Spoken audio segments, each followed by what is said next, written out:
New York Giants fans. Max Custom said it best. Tommy B said it best. Said the boys are back. Appreciate all you guys for being here. Bad Dog, free agency's in a week. We're almost in the thick of the offseason. Right there. This is when the fun begins. See what the Giants decide to do. Obviously, big news. No Barkley, no McKinney, no tags for either one of them. They will hit free agency. We'll see if the Giants can bring either one of them back, both of them back, or none of them back. And then we'll see what the Giants do to replace these guys. So it's going to tell us a lot about the direction that they go in the draft. But I am anxious to see what Joe Schoen has up his sleeve in the next week or so. Yeah, I haven't been able to. I know Waller was like, has he decided yet? I've heard back and forth. Has Darren Waller decided if he's even going to play this year? No, he's still contemplating retirement.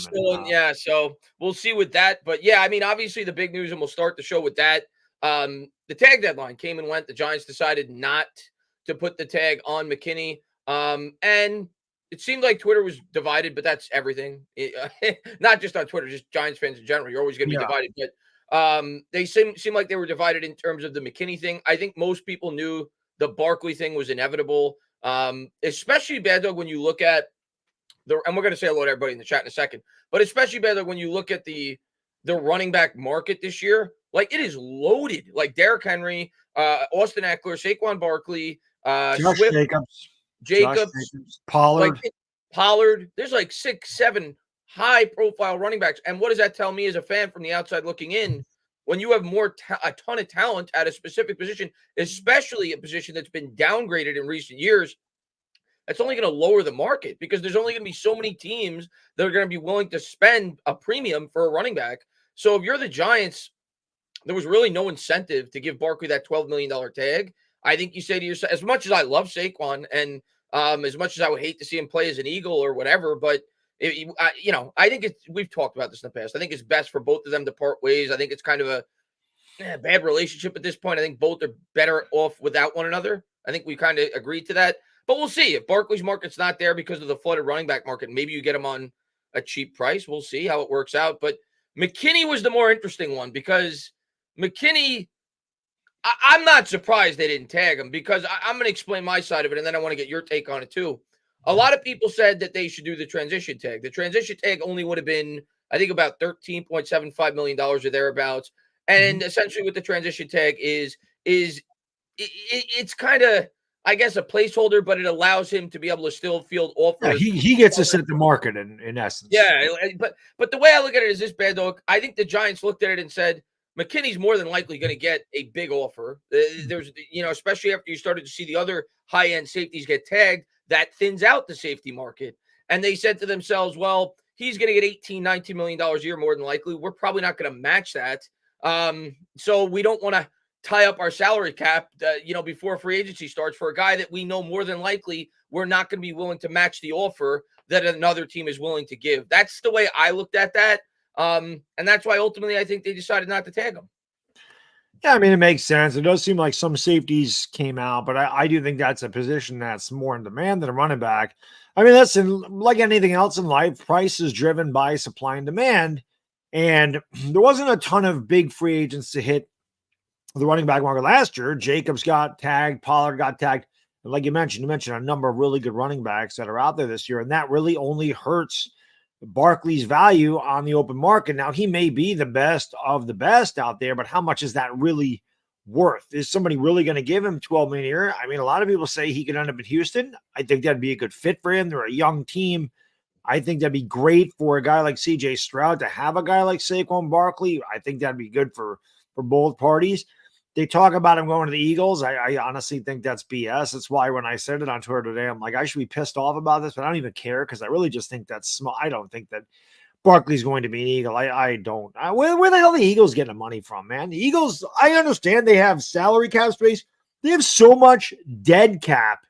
It's unbelievable. Like, they're stuck with the team they have. They can't cut anybody. They could cut Kevin Baird because that was nothing. And then that's why they brought him in there. And that was an obvious cut. But something that people aren't talking about is the Eagles offensive line is going to be missing a gigantic piece. It's for Kelce. And Jason Kelce, that's not there anymore. And where is Philadelphia going? We saw them kind of collapse at the end of the year, I mean, we kicked their ass. I mean, we kicked their ass bad. We don't do that. And everybody was kicking Philadelphia's ass. So is Philadelphia trending in the right direction? If you're Barkley and you're 27 years old, and I think Barkley's still a very good running back, don't get me wrong, but I think his best years are behind him. I think you want an opportunity to get to a team that's going that direction. And I think the Texans are going in this direction, where I think the Eagles are kind of just, they're not like falling off a cliff, but their trajectory. They're kind of hovering. They're kind of hovering. Right. You don't feel like they're ascending anymore. Correct. They're kind of right in that area. And you don't feel like they're going to be winning a Super Bowl anytime soon. So that never really. If I was Barkley, I think Houston makes a ton of sense. You have a young emerging quarterback, big play offense. You add Barkley to that. That could be a lot of fun. I think Baltimore makes a ton of sense. I don't know the cap situations for all these teams, but listen, Saquon Barkley's still a great football player. There's 7, 8 teams where he would make a lot of sense. I just don't think the Giants right now make a lot of sense for what he would more than likely be asking for before we let him at least test the market. Now, if he tests the market and his market isn't significant, then maybe we do bring him back. Maybe we do say Barkley $6-7 million a year. Let's do it. But at that point, looking at it from Saquon Barkley's perspective, if the running back market absolutely craters, and I think it's entirely possible because of all the high-end talent I talked about at that position, if I was Barkley, I would even if I had to play for $6 or $7 million, I'm playing for a chance to win a Super Bowl. Right. Like you said, I'm 27 years old. I got 2-3 years, good years left if I'm lucky at the running back position. So it's why I never thought it was going to be a match made in heaven. And last year, Shane wasn't willing to commit $23 million guaranteed to Barkley. Well, that told me we're not tagging him because you committed 10 to him last year. You're not going to commit 12. There's your $22 million guaranteed. So, and he's coming off an injury, and there was not as much pressure this year to keep him. The McKinney thing is interesting, but I agree with what the Giants did because of what I said. If you tag him, people could say, sure, maybe it gives us a better chance to bring him back, and maybe he will be back. But everybody, I think, knows he's going to get more than $13 million a year. Yeah. Somebody's going to offer him $15, $16, $17 million a year. So if you're the Giants, do you want to go into free agency with $14 million less to be able to spend at the start of free agency, being that you would have that tied up to McKinney just as a placeholder, as he could go and negotiate with other teams? I think it kind of leaves you between a rock and a hard place. So I think Shane said, listen, X, if you want to come back, go out, get your offer, come back to us, and we'll see if we'll be willing to match it. And if the Giants don't, he'll leave. And we'll see how it all plays out. But that's the way I felt about Barkley, too. And I think we talked about this before the season ended, that I feel like the Giants are going to tag him. They're going to say, go ahead, go test the market. Because I think that they didn't want to hold Barkley to a tag. If Barkley wants to get his money, go out and get it. And I still think the Giants are going to make him an offer. I still think that's going to be on the table, but I don't think they're going to give him a 3-year, $36 million deal. I don't think they're giving him anything close to that. I could see 2 years, $24 million, maybe, something like that for Barkley. Yeah. I don't even think that. I'm going to be honest. I don't even think we'll give him that, just because of how loaded the running back market is, man. It could be. I mean, there's rumors that the Giants are interested in Josh Jacobs. You could draft the running back. I mean, the Giants have a lot of holes, and that's the thing. This team isn't ready to compete for a Super Bowl yet. So Barkley's just that's kind of a waste of money at this point. People would say, oh, God, our offense sucks. What is it going to be without Barkley? That's fine, but the offense and the team still isn't good enough to compete with him there. Yeah. So you have to pivot, and you have to go in a different direction. You have to try to put together your team. This is Joe Shane's team now. These guys, McKinney, as much as I love it, these are my 2 favorite Giants. Barkley and McKinney are my 2 favorite Giants. I think they're gentlemen guys, though. And Joe Shane is going to build a team in his own character, his own personality, his own guys, his own scheme. That's what he and Dable are going to do. Now, these guys are talented, but do they fit what Joe Shane's vision is? Obviously, not by tagging them. So, we'll see. Shane told you a bit more or less when he took the job, if you read between the lines, that he was going to be a guy, that valued, positional value, as they say, like the high value position, the tackle, the quarterback, the wide receiver, the corner. I'm not surprised that he's not investing in what many feel, like most general managers around the league feel, and I'm not trying to downgrade Barkley. I still think he's a tremendous back. I still think McKinney's a top, 10 safety in the league, and he's young, easily. And he's ascending. But I don't think he's going to put a premium on those positions. where I think Shane's going to spend this free agency money, Bad Dog, and I'm smiles ear to ear, and we'll see how it plays out if they do this. But if they do it, I'll be smiles ear to ear. He's going to spend it on the line, and he's going to spend it on the edge. I think he's going to try to build up the inside out, as we always say. I think that's where they're going to spend their bucks in free agency. I really do. Without question, there's a couple of really good guards on the market that he should put his money into, because you were hoping. He said he's got faith in Evan Neal, so I'll take him at his word for that. Evan Neal had a bad year. It's his second year in the league. I don't think he can quit on that yet. Let's see what the new O-line coach does for him. You got a solid player in Andrew Thomas. John Michael Schmitz is a rookie. I mean, we got to give him a little time. Give him 4 more weeks. Right. But the guard play, there's no young guy there. Like, we don't have like guards. I mean, you have a Zudu and McKeithen, but I don't know. Are they really those guys? Like, I feel like they're just backups. That you want to get. They're signing a guard. There's no doubt. Yeah, you have to sign a guard. There's a lot of good ones out there, and it's just I said this before. We talked about it last year. Instead of giving Barkley the money, you want to put the money in front of the quarterback and not behind the quarterback, right? And it's a whole thing. This fan base is one thing the fan base can agree on is the offensive line is ass. This fan base doesn't agree on much. Most of the fan base, about 95%, yes. Yeah, that's about as good as you're getting. Yeah, okay? Exactly. Yeah. Giants fans are frustrated with the losing. They're frustrated with the direction. They're frustrated with everything. I mean, listen, losing does that. If the Giants were winning 12 games a year, no matter how they were doing it, I don't think they'd be complaining. But when you're winning 6 games a year, and when you're drafting top 10 consistently outside of an outlier season, fan base is going to get frustrated. We're sick of losing. It sucks, especially when you saw them win a lot. It becomes depressing. But listen, man, I still believe in Joe Shane. I want to give him this year. I think this is his year. This is a make or break year for him. We're going to know the direction this team goes in here in the next couple of seasons, especially when that draft hits. If they decide to go with a quarterback, or whatever the hell they're going to do there, it's going to be interesting. That's the big question mark, and I'm sure we'll talk about that throughout the stream. Let's say hello to some of our loyal people in here. Thank you to everybody for all the support you guys always show. Danny Thomas, been a member for 35 months, says, stand up. What's going on? Booze, thanks for popping in. Scotty in the chat. Playboy Phil in the chat. Jonathan Assmat in the chat. Assmat, I like it. Andrew in the chat. King Trizzy in the chat. What's going on, my man? Thunder Stud, give to. Sounds like a Thunder Stud. Sounds like something that you would see at Chippendales. Thunder Stud. Scotty, what's going on? Bluegrass Picker, what's going on? Savage, Bill M, my man. Michael Syndrome, what's going on? Nikki, good to see Nikki. Love Nikki. What's going on, my man? And King Ja says, do you guys truly think the NFL? Oh, I think you meant to say, do you think they have fixed games? No, I do not. I do not think. I don't believe in the conspiracy theory, King Ja, that the NFL goes into seasons having predetermined champions. I say it all the time whenever anybody brings up that conspiracy theory to me. You cannot fix the David Tyree catch. You cannot fix some of these miraculous plays that you see in these big games. Do I think that there's at least I think some skepticism, I think that's warranted at times with the officiating, and you start to question whether or not they may be in on a game or two. Yes, but I don't think that the NFL predetermines champions before the year starts, like some people may say. I'll say that. Yeah, I think that maybe when it comes to spreads, there may be something there in a backdoor cover. I never trust that. But as far as like the outcome, the NBA literally got caught. Right. I mean, if it happened then, and now gambling's legal all throughout the country, it's going to happen. It's inevitable. You have to think it is if you're being, rational. But I don't think, like you said, I don't think the outcome is predetermined. Yeah. But I think that the point spread, your guess is as good as mine.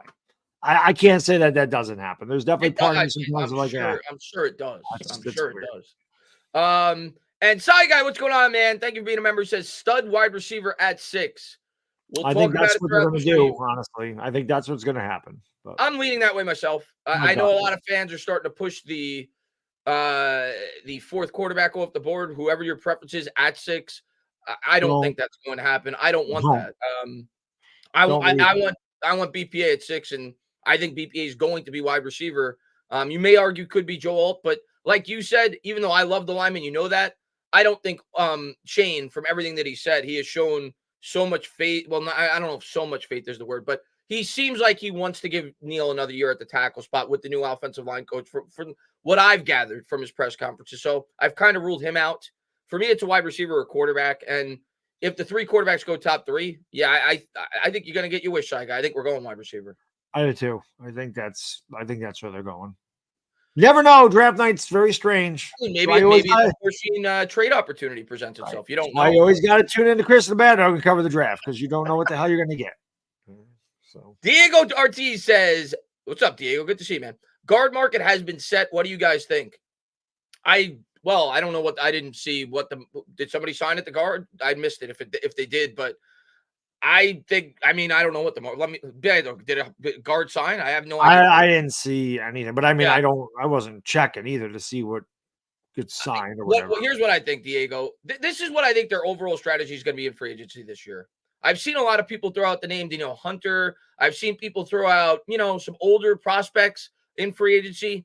I think they're going young, man. They did it last year. They went with Bobby Okereke, who was kind of young and somewhat unproven. They spent relatively high there. People thought they overspent. I think the Giants are going to spend more for potential. I think they're going to go for the younger guys in free agency, 25, 24, 25, 26. I don't think they're going to be going for 30-year-olds. That's just my prediction. If they're spending, a good chunk of change on said player, that's what I think their strategy is going to be, because they're not a team that's ready to win a Super Bowl anyway. So you might as well get a guy that you feel you could build with for 3 or 4 years. It's why I have circled Bryce Huff, I think, is a clear target for the Giants. He's 25.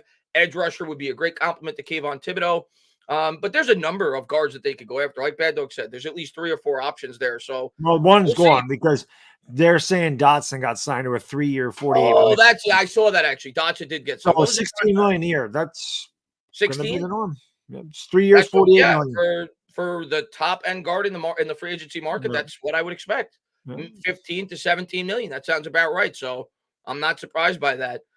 Kevin Zeitler, there's another guy. I don't want him. He's older, but he's older. Yeah, but he could be a guy that makes sense. I forgot that kid's name on the Dolphins. He's really good. He's out there. Yeah. No. There's a bunch. The dude from the Patriots, even though he's a tackle, he's got tackle guard versatility. He's an option. I think they're going to spend 15, 16. Cooper Beebe in the draft is an option. That's a guard. I can get him in the second round. Yeah. They're going to draft the guard at some point. Yeah. And Bill, what's going on, man? He says, feels like we got to go quarterback early this draft. DJ too banged up, and next year's class not as solid. Well, I think that's why a lot of fans feel that way, and maybe they will. We'll see. I wouldn't be shocked. One thing I'll say about Joe Shane, he's clearly leaving all of his options open. Here's the one thing I'll say about Shane. Rightfully so. Daniel Jones got hurt this year, and he didn't play well in the 5 starts or whatever, 5.5 starts. He got hurt, I think, midway through the 6th one, whatever it was. Didn't play well outside of 1/2 against Arizona. It was one of the worst teams in football. But Shane this offseason has not been nearly as committal to Daniel Jones as he was last year when talking about him, when presented with him. He even said a comment, and I didn't see many people pick up on it. I want to say it was about a month ago when somebody asked him about Daniel Jones, and he kind of said, we're going to move on from him at some point. Not necessarily this year. I'm not saying that, but without saying it, he said something along the lines of, well, you guys saw the contract.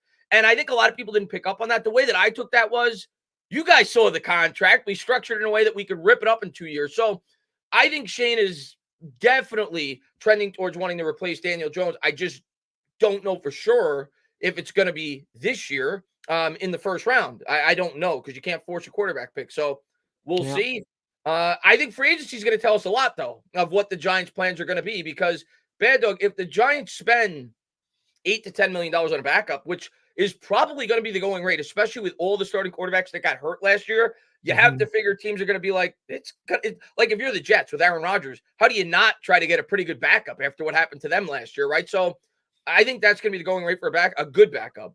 And if the Giants are willing to spend that on a Minshew, on whoever, I think Tyrod. I think that's a clear hint that we're probably not drafting a quarterback in the first round. If they leave it alone, then they don't sign a backup, or they sign like a cheap guy, then I may say, it's actually pretty likely we may go quarterback in the first round. So I think free agency is going to tell us a lot. They still could. I mean, they could still draft the quarterback and get rid of DeVito or whatever, because you might not want a rookie to start right away, even though they say Jones is going to be ready for week 1. You don't want a rookie quarterback to be shoved in action right away.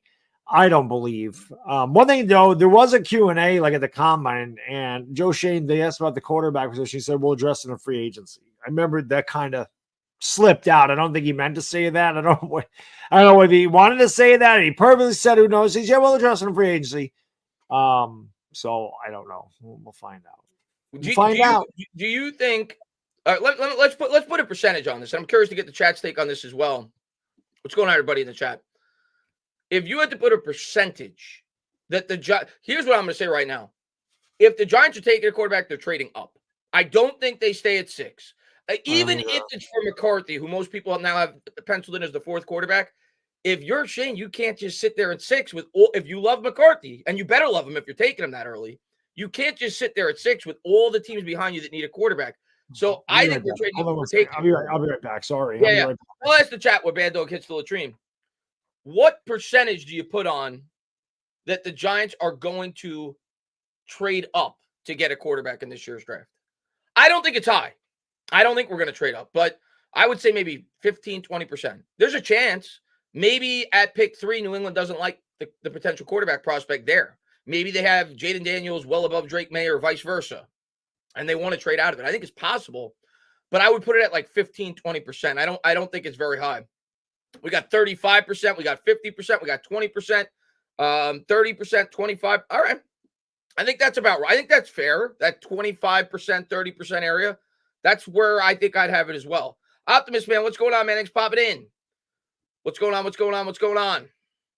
1-1 played one, my bet. What's going on, man? 4%, too many holes. Hey, we'll see. But thank you to everybody for being here. Going to catch up with some of these super chats. Appreciate all you guys for being here. And thank you, Bill, man. Let's get back to it. But, Bill, I definitely get your mindset with especially when you look at next year's quarterback class. And I think that's what a lot of people have said. A lot of fans have said. A lot of people, experts have said that it's a weak quarterback class next year. And Shane may feel the pressure to make the move. And if he does, you better hope he makes the right one. Adam says Shane's been saying DJ is our starting quarterback next year. He's never said DJ is our franchise quarterback or anything like that. We're definitely going for a top quarterback. He's definitely never said even his contract suggested he wasn't a franchise quarterback. He didn't sign him to what Jalen Hurts got, like when they backloaded the deal and it was like a 7-year commitment, or what Joe Burrow got. It was a let's see if you can become a franchise quarterback contract. He's never shown you that he feels he's a franchise quarterback. Andrew, man, thank you for being a member. He says Shane and Dable want to rebuild the team their way. Got trapped into thinking they could run it back with the playoff win. Build the lines both. Yeah, I mean, listen, I don't even want to use the term trapped. I think it was almost forced. Like they didn't have much of a choice where they were, in my opinion. Everybody's got their own opinion. But I thought doing what they did, I thought it was as reasonable as it could have been. You may disagree and not think that they should have done it. But if they were to do it, I think it was as reasonable as they, when they decided we have to at least try to run this back. It was reasonable. It was only a tag to Saquon. It was a deal with Jones you could get out after 2 years. All the guys they brought in were 1-year deals that you could break off of. So and their cap situation is still healthy. So it was a calculated risk that failed. And now you got to hope they're able to build properly. And you got to hope that they draft well and they're able to build those lines like you said. And we'll see if Shane could put his money where his mouth is. And this is a huge offseason for him. There's no doubt about it. Fisher says, Chris, can you say 2 good things about Penix? Bando, can you say 2 good things about JJ? I like Penix. And I will see what Baddog says when he gets back. I just don't like him at 6. I don't like McCarthy at 6 as much as I like McCarthy. I like McCarthy. I don't like him at 6. Penix, here's what I'm going to say about Penix. Michael Penix is the best pure thrower. And I think he's the best pure thrower of the football in this draft class. I think he's the best pure thrower. He throws a beautiful ball. He's got a strong arm. That's a compliment. And I definitely could see him going mid to late first round. I just don't like him at 6. I don't hate Penix. I like McCarthy more, but I don't hate Penix. And the reason I like McCarthy more is more to do with what I think he can potentially be. But Penix there's my nice thing about Penix. I think he's the best pure thrower of the football in this class. I don't think he's the best quarterback. I think Caleb Williams is far and away the best quarterback, but I think he's the best pure thrower of the football. So there's a nice thing I just said about Penix. Bad Dog, say something nice about J.J. McCarthy. That's something nice about McCarthy. That's what Fisher wants to hear you say, yeah. I mean, he's a winner. I mean, he was 27-1 in Michigan. He won a national title. I mean, he's young. He's got potential. I mean, that's really, I don't see the massive draw to him at 6. And that's the thing. Like, people are like, oh, he's 21. He's got intangibles. He's got potential.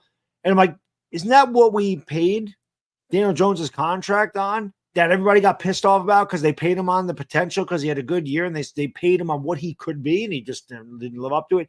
Do we really want to reach on a guy that wasn't even slated to go 6th overall? He was a second-round guy, and in the freaking championship game, he was 10 for 18 for 140 yards. They ran the ball. They ran for 300 yards. Against why I don't see the draw.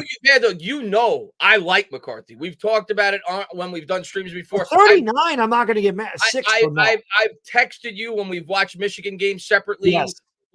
I've liked McCarthy for a long time. And even as much as I like McCarthy, which I think is more than most, I don't want to take him at 6. 6 is too high.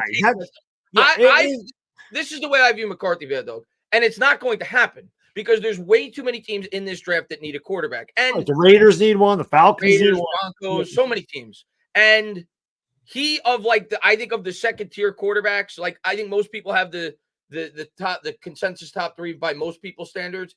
Of the second tier, I think the reason why he's thought to be higher than most of the Penix and Bo Nix is because he's younger.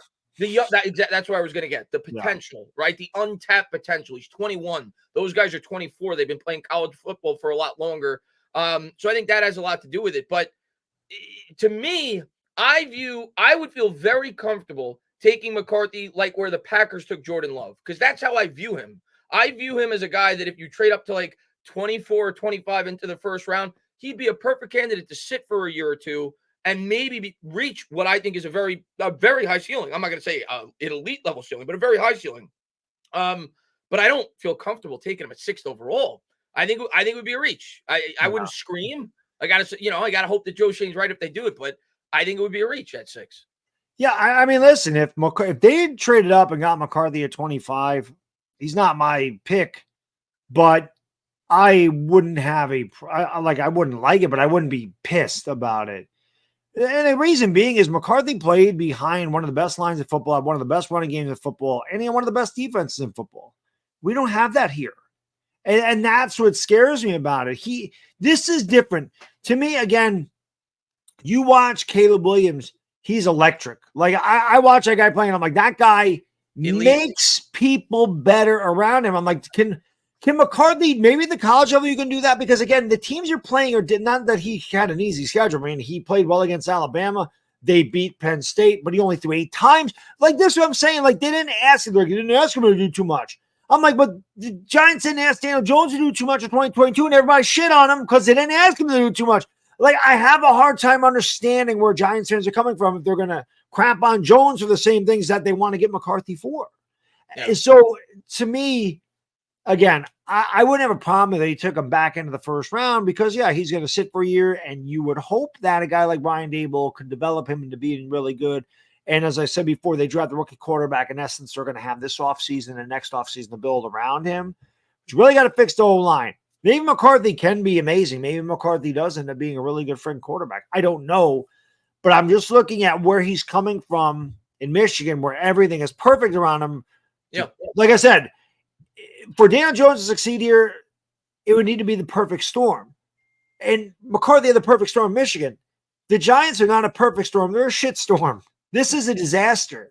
Yeah. So that's my biggest concern about McCarthy. I don't know if he can make the NFL throws with pressure in his face. I don't know if he can make those tight window throws in the NFL. Those are the things that concern me about McCarthy. But yeah, intangibles, attitude, winner, he's not a scrambler, but he can move. He's not stationary. He could run. Yeah, that's what I mean. He's not a stationary guy. I think again, that's what I like about him, but I agree with you that it's too much of an unknown. But I do see a guy that could make tight window throws. I think he's got a big arm. I don't think it's Josh Allen arm, but I think he's got a big arm. And that's why I like him. I do see tools and traits. And I think that's what a lot of people see. And that's why you've seen him start to move up. But to me, where the Giants currently stand, it's especially with all the holes we have, that's a huge gamble to put it, let's be fair, every quarterback that gets drafted is an unknown, right? It's not a perfect absolutely.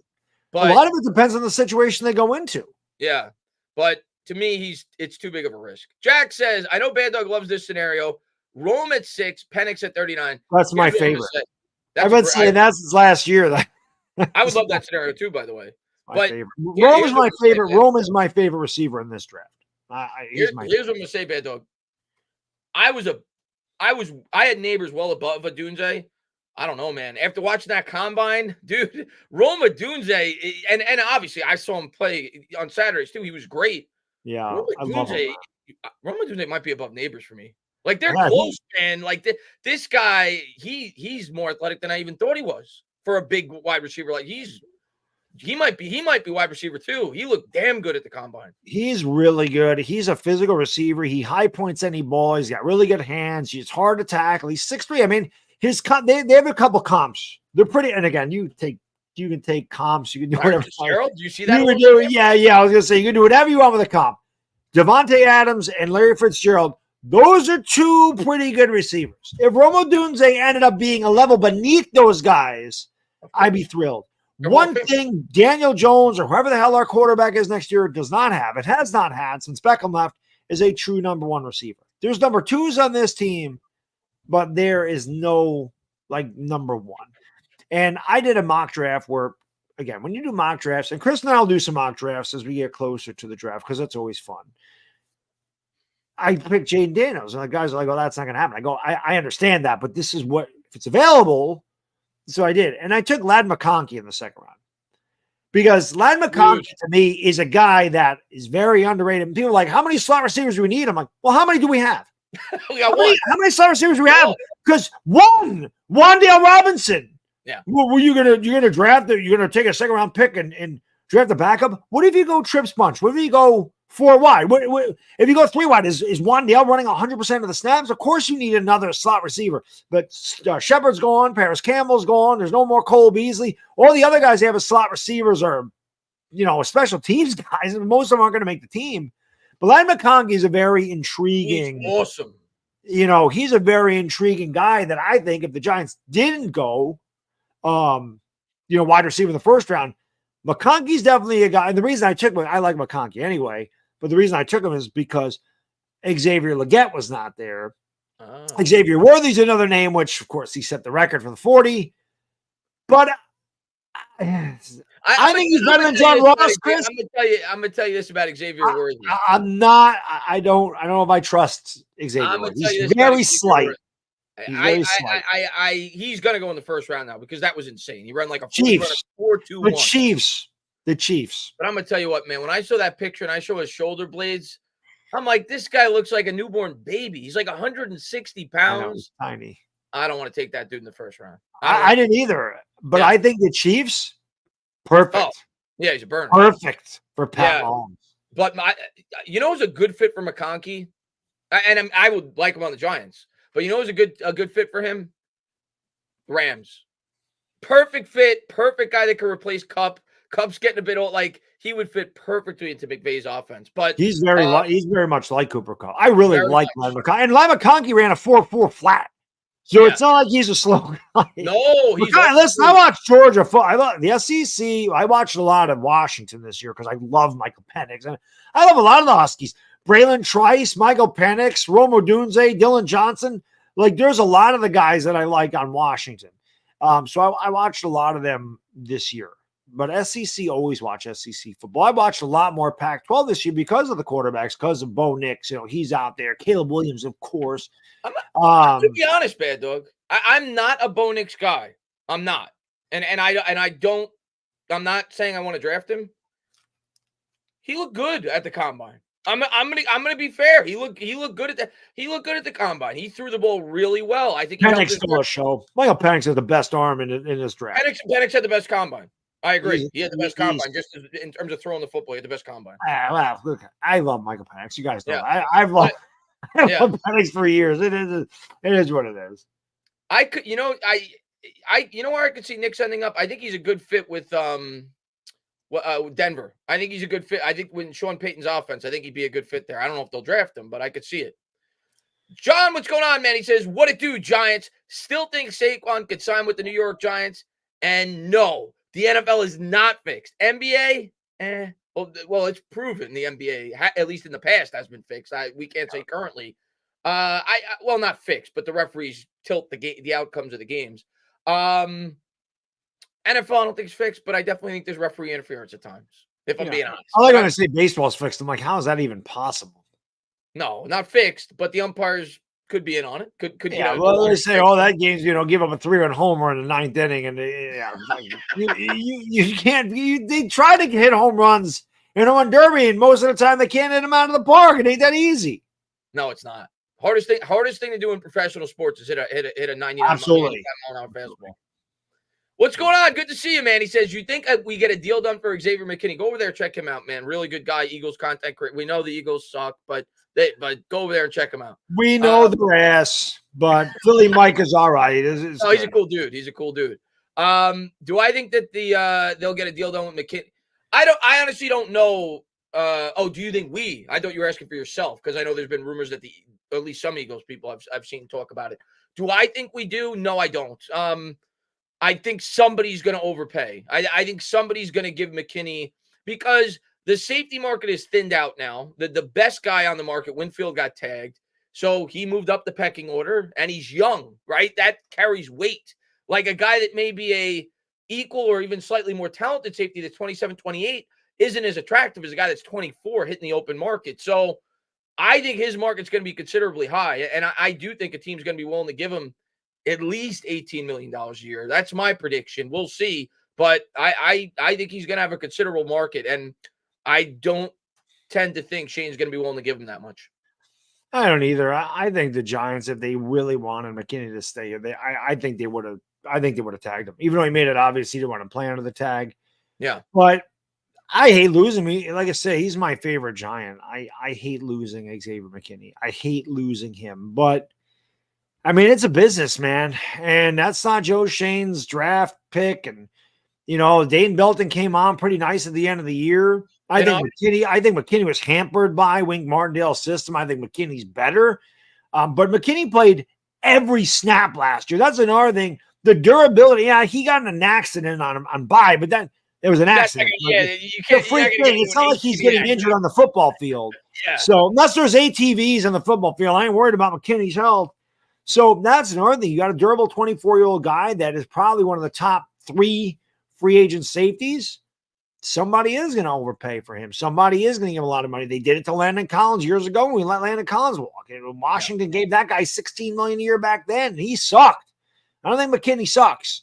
So McKinney's good. And I don't think we're going to get him back, unfortunately. I wish we would, but I don't see it happening. I think they're going to invest that money in the line in the pass rush. I think they have to. We're going to spend our money elsewhere, but I think they have. Somebody's going to pay him, and good for him, man. He's a good player. LA Lou, what's going on, man? Thank you for your members. As an outsider, your problem wasn't the culture. You were just overmatched. It wasn't that you weren't playing hard enough, just not enough pieces. I mean, that's been our problem for a long time. But I think it's a combination of both. I definitely think there were times where Dable made you scratch your head a bit, at least early on in the season. I will say I was impressed with how hard the team fought for him down the stretch. I think that's the sign of a good coach. So that was encouraging as the year went along.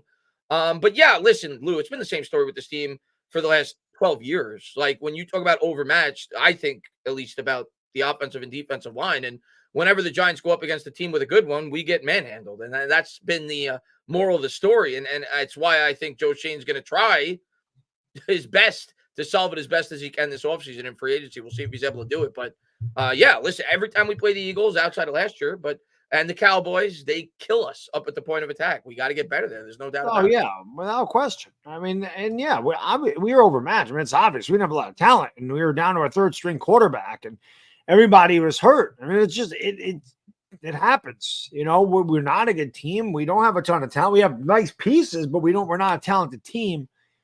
And I don't think the culture is the problem. I think Barkley's good for the culture. I don't think Daniel Jones is bad for the culture. I think Daniel Jones is a very likable guy. I think that the teammates do like him. It's not like there's miserable guys in that locker room. I don't know. You hear a lot of stories about Dable not getting along with this and that, but I think that just could have been him and Wink Martindale. I mean, who the hell knows? We ain't got to worry about that. I think that our offensive line coach was ass. He's gone. So I tell you what, man, I think Washington made the best move of the entire offseason. Washington Commanders, if you're in here, you guys should be jacked up. What a move by getting Bobby Johnson for Washington. That's incredible. That's incredible. Get that rookie quarterback that they're going to draft. Make sure you freaking totally. I'm going to tell you a guy that I mentioned this before. Why would Washington had how many sacks against the Giants? How many sacks did the Giants have against Sam Howell? Like 9? Didn't we have 9 sacks in that game? And you bringing him in? Maybe the Washington should take a tackle at 2 overall. Maybe they should do that. Maybe they should stay away from Jaden Daniels. They'll get him killed with Bobby Johnson. Of course he will. Any rookie quarterback's going to get killed back there. So you better get a guy that can run for his life because I would imagine Sam Howell's got to start. I'm going to tell you what. I think I like May more than Daniels personally, but I think Daniels is going to go too because I just feel like he's a better fit. Kingsbury's the OC there now. I feel like Daniels is going to lend himself more to a Cliff Kingsbury. This is the rumor now. If Jaden Daniels ain't there with the Patriots, you're looking to trade out because the Patriots want to, again, this is the rumor mill time of year, baby. We're going to hear all these rumors, but that's the whole thing. If Jaden Daniels ain't there too, Patriots are going to look to trade out 3, and that means the Giants can trade up and get Drake May because they love Drake May, and we hear all this stuff. We'll see. So we'll see. I'd have an easier time, doing that for Drake May as opposed to drafting McCarthy at 6. Oh, yeah. I'm still not the biggest Drake May guy either. But I think with Drake May, at least you could convince yourself he has superstar qualities. Yes. It's Josh Allen-esque. I'm not saying he's going to be that, but he's a prospect like Josh Allen, where you looked at him and you said he's got superstar quality. Which is why the Giants like him because can you turn him into? And again, I think with May, I don't think there's as many questions. I think my biggest issue with McCarthy is the questions of him playing on a poor team as opposed to a really good team. And that's what scares me more than anything else. And as much as I actually think McCarthy's traits are underrated by many, he don't have the ceiling of Drake May. Watch Drake May. Drake May could be an elite quarterback in the NFL. I'm not saying he will be, but he has that possibility. I wouldn't tend to think J.J. Daniels could be elite. I think he can be very, very good. I don't think he has the elite ability in terms. So if they have an opportunity to trade for Drake May, Giants got to consider. I'm sure they will. I mean, I think that's the guy that they're really targeting. I think that's really the guy that they want more than anything else. I think they want Drake May. I think they have one. I mean, how many games did they go to watch him play? It was a handful.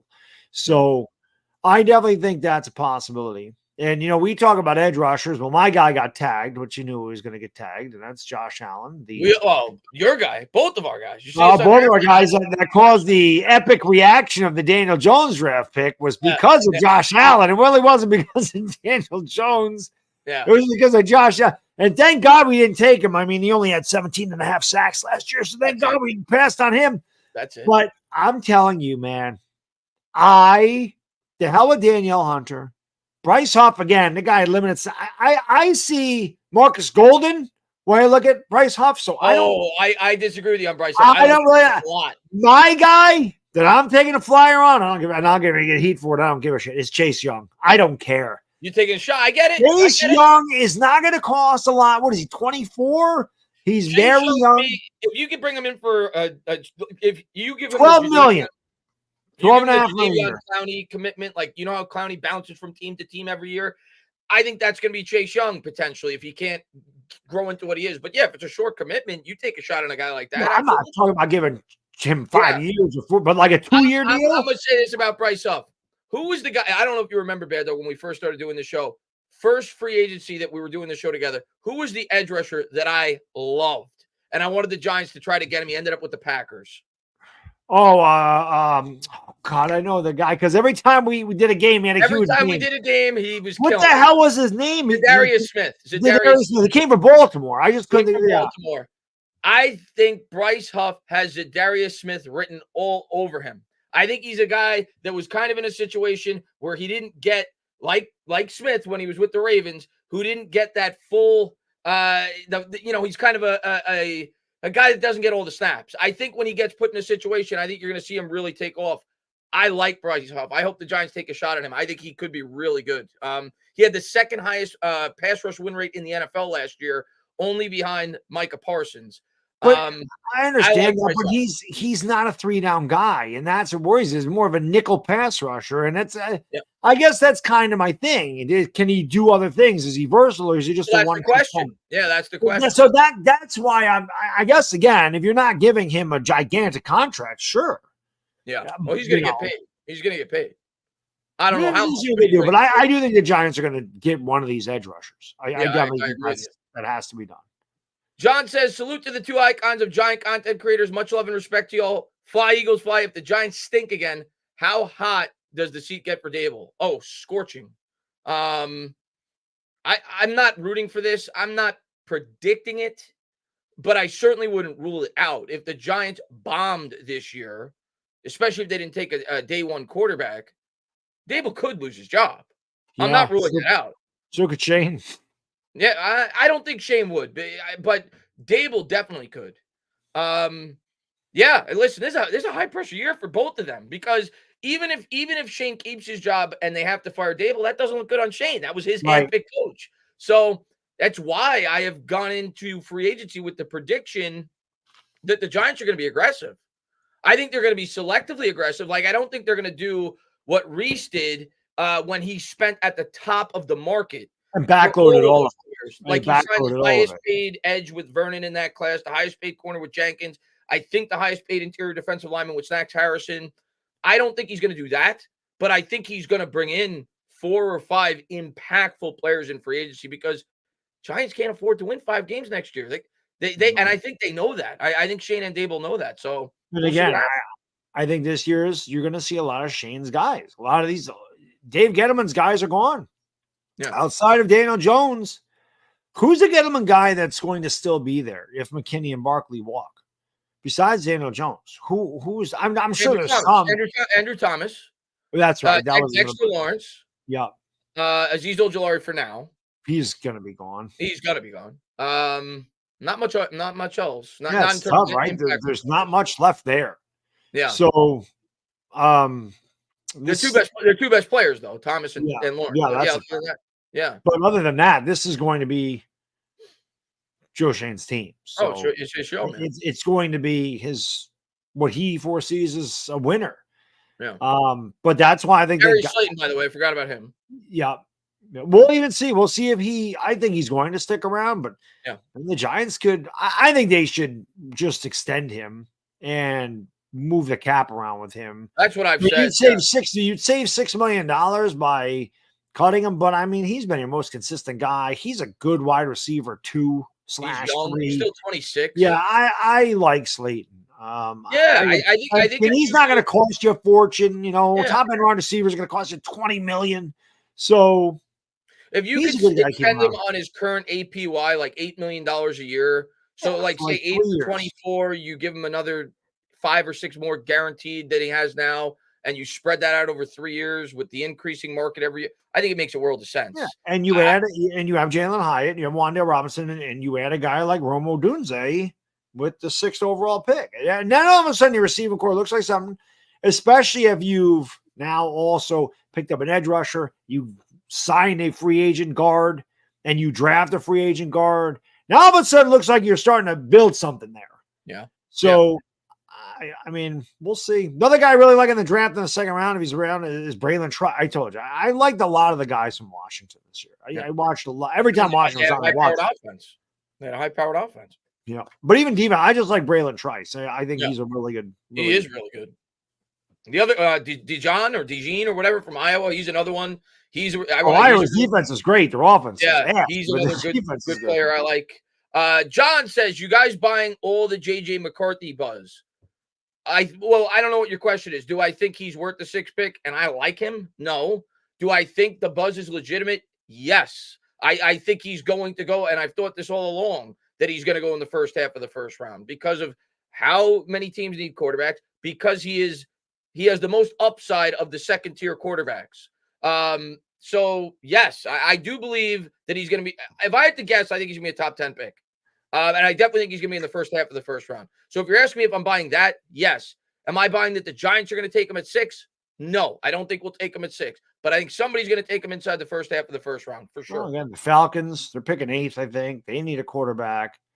I wonder where Russell Wilson's going to go. That'll be interesting. That's interesting. A lot of Giants fans have brought that up. Do you sign Wilson on a vet-min contract? Oh, no. I wouldn't. And if I'm Wilson, why would you want to go there? Why not go? Why not Pittsburgh. go like you said? Why not go to Pittsburgh where you have a chance to maybe do something? So, yeah, but we'll see. We'll see how it plays out. Pittsburgh makes a lot of sense. I had Pittsburgh penciled in for Justin Fields for a long time. I still think I'm leaning that way with him, but we'll see. But yeah, that can make sense too. Pittsburgh. Grim said, tell you what, that would be a total Jets move if they didn't already have Aaron Rodgers. But that's something the Jets. Oh, that'd be right up their total alley. Jet quarterback. That'd be right up their alley. Right up their alley. Grim says they tainted the troll. No, they did not. The overall toxicity. Listen. I like coming on here, talking with you guys, having fun, talking about my football team. I just don't enjoy going on there anymore. That's all. That's it. It's for my mental well-being because I know if I'm on there, I get hooked. I got to start talking to people. I get into conversations. I just want to breathe. I want to talk about the Giants on my own time when I'm on my channel. So no, it had nothing to do with trolls. It's just I'm just sick of the overall toxicity on Twitter. That's it.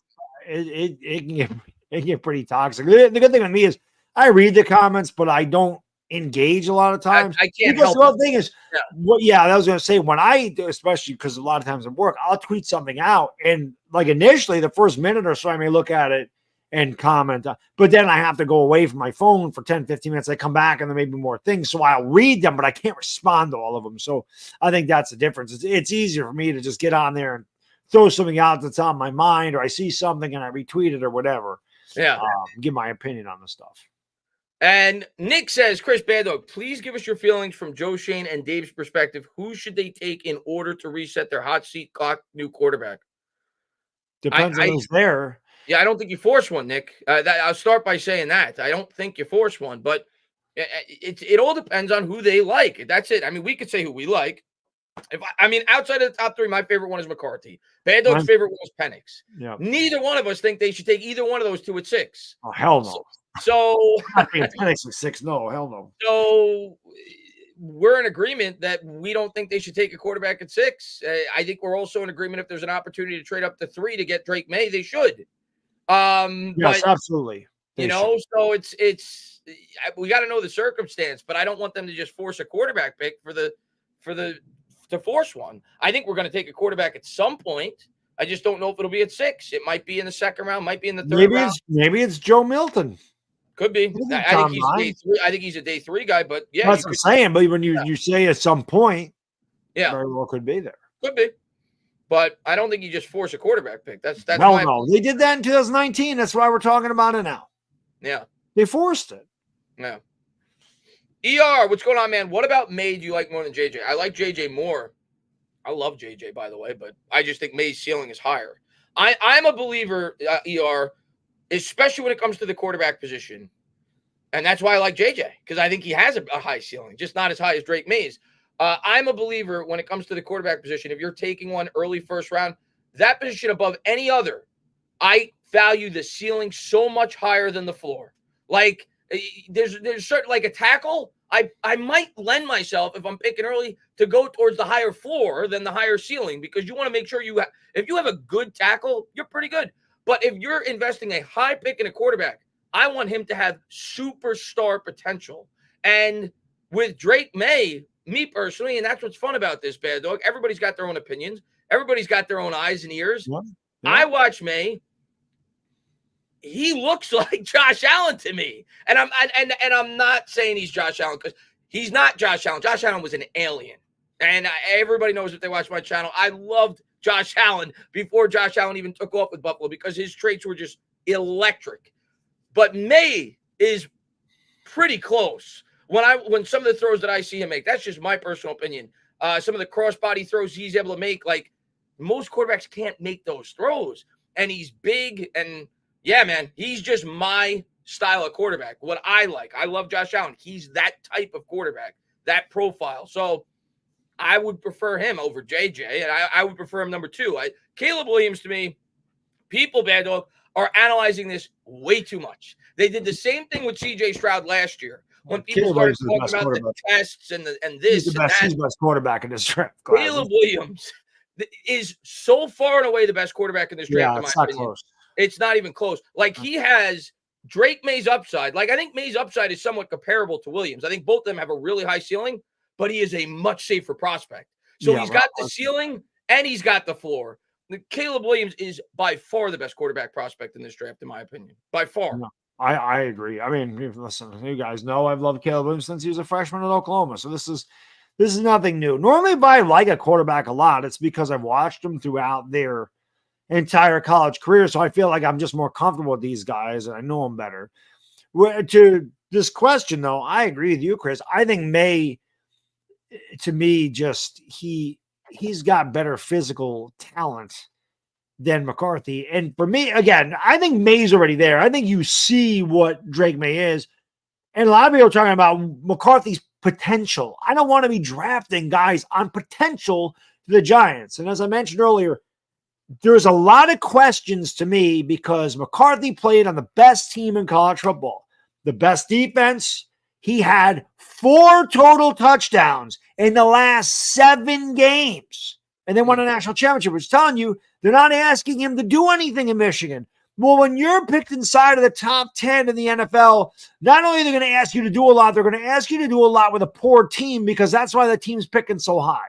Yeah. So to me, there's too many questions about what J.J. McCarthy will be. And that's the scariest thing. Again, he could end up being the best quarterback in this draft class, but he could also end up being the worst, depending on where he goes. That's what scares me. I'll tell you some things I like about McCarthy. And again, I'm with you, May above McCarthy. Part of me likes that about McCarthy, that he played on a team like Michigan where he knew that it wasn't necessarily going to help him from a financial standpoint. He wasn't playing on a team like Washington, not to take away from Penix, he was great, but a team that lends itself to incredible stats. His sole objective was to win. And that's a draw to me. I'm not saying, obviously, the physical traits are much more important, in my opinion, but that is a draw to me. I like that aspect of McCarthy, that he's a winner. He wants to win. That's the way I look at it. He could have easily transferred. He was one of the highest quarterback prospects coming out of high school in the entire country. So I kind of like that about him in a sense, that he was willing to play his part to give his team the best chance to win. That's how I look at it with McCarthy. But I agree with you, that lends itself to a lot of question marks because you haven't seen the full repertoire. That's the whole thing. Like the game against Penn State was the one that really made me question. Because I'm sitting there going, I want to watch this game, this biggest game of him for the year. I want to see what he threw 8 times. They ran 20 straight times. I'm like, this kid doesn't have to do anything. He just has to get the ball hand off. And they did the same thing against Washington. Washington had like 3 runs for 160 yards the first 3 plays. And I'm like, he doesn't have to do anything. Yeah. So if he is pressed can he do it? That's my big question. That's why I don't want him at 6. Like Chris mentioned earlier, if we traded up to 25 and they took him, I can live with him there. Yeah. I have a hard time living with him at 6. I just think there's too many questions to take him there that early. The other thing I'll point out that I like about him, now that we're on the subject, one thing that you see a lot of college quarterbacks in today's game, and I actually saw Mark Schlereth brought up this point, and I thought it was a good one. College quarterbacks in today's game, they're all looking at flashcards, right? None of them have really pre-snap responsibility for the most part. They're all looking at, like, it's a completely different game for a lot of players at the collegiate. McCarthy played in a pro-style offense. McCarthy made a lot of checks at the line of scrimmage. That's a plus coming into the NFL. Jim Harbaugh. Yeah, that's a plus. They also said Daniel Jones played an NFL type of offense. That's true. That's true. No, I mean, what are we talking about? What are we talking about? Yeah, ER, good question. But I like JJ. I do think he's got high end ability, but just not on the level of a Drake May. Bill, man, thank you so much, man. He says, will we ever fix the damn O-line? What's the recipe? One good free agent guard ain't going to do it. Neil is Flowers part 2. I sure hope not. But I don't blame you for feeling that way. Bill, I still have the same disease I've had since I've been on this YouTube channel. Every night before I go to bed, I dream about 300-pound men because the Giants still have not fixed the problem. They brought in a ton of 300-pound men, but they're not the right 300-pound men. We need new 300-pound men. So they got to fix that, Bill. There's no doubt about it. Until they fix that, we're not going to be able to consistently compete in the NFL. And you have to hope, Bill, and I'll let Baddog speak on this as well. You have to hope that the new offensive line coach is a difference maker.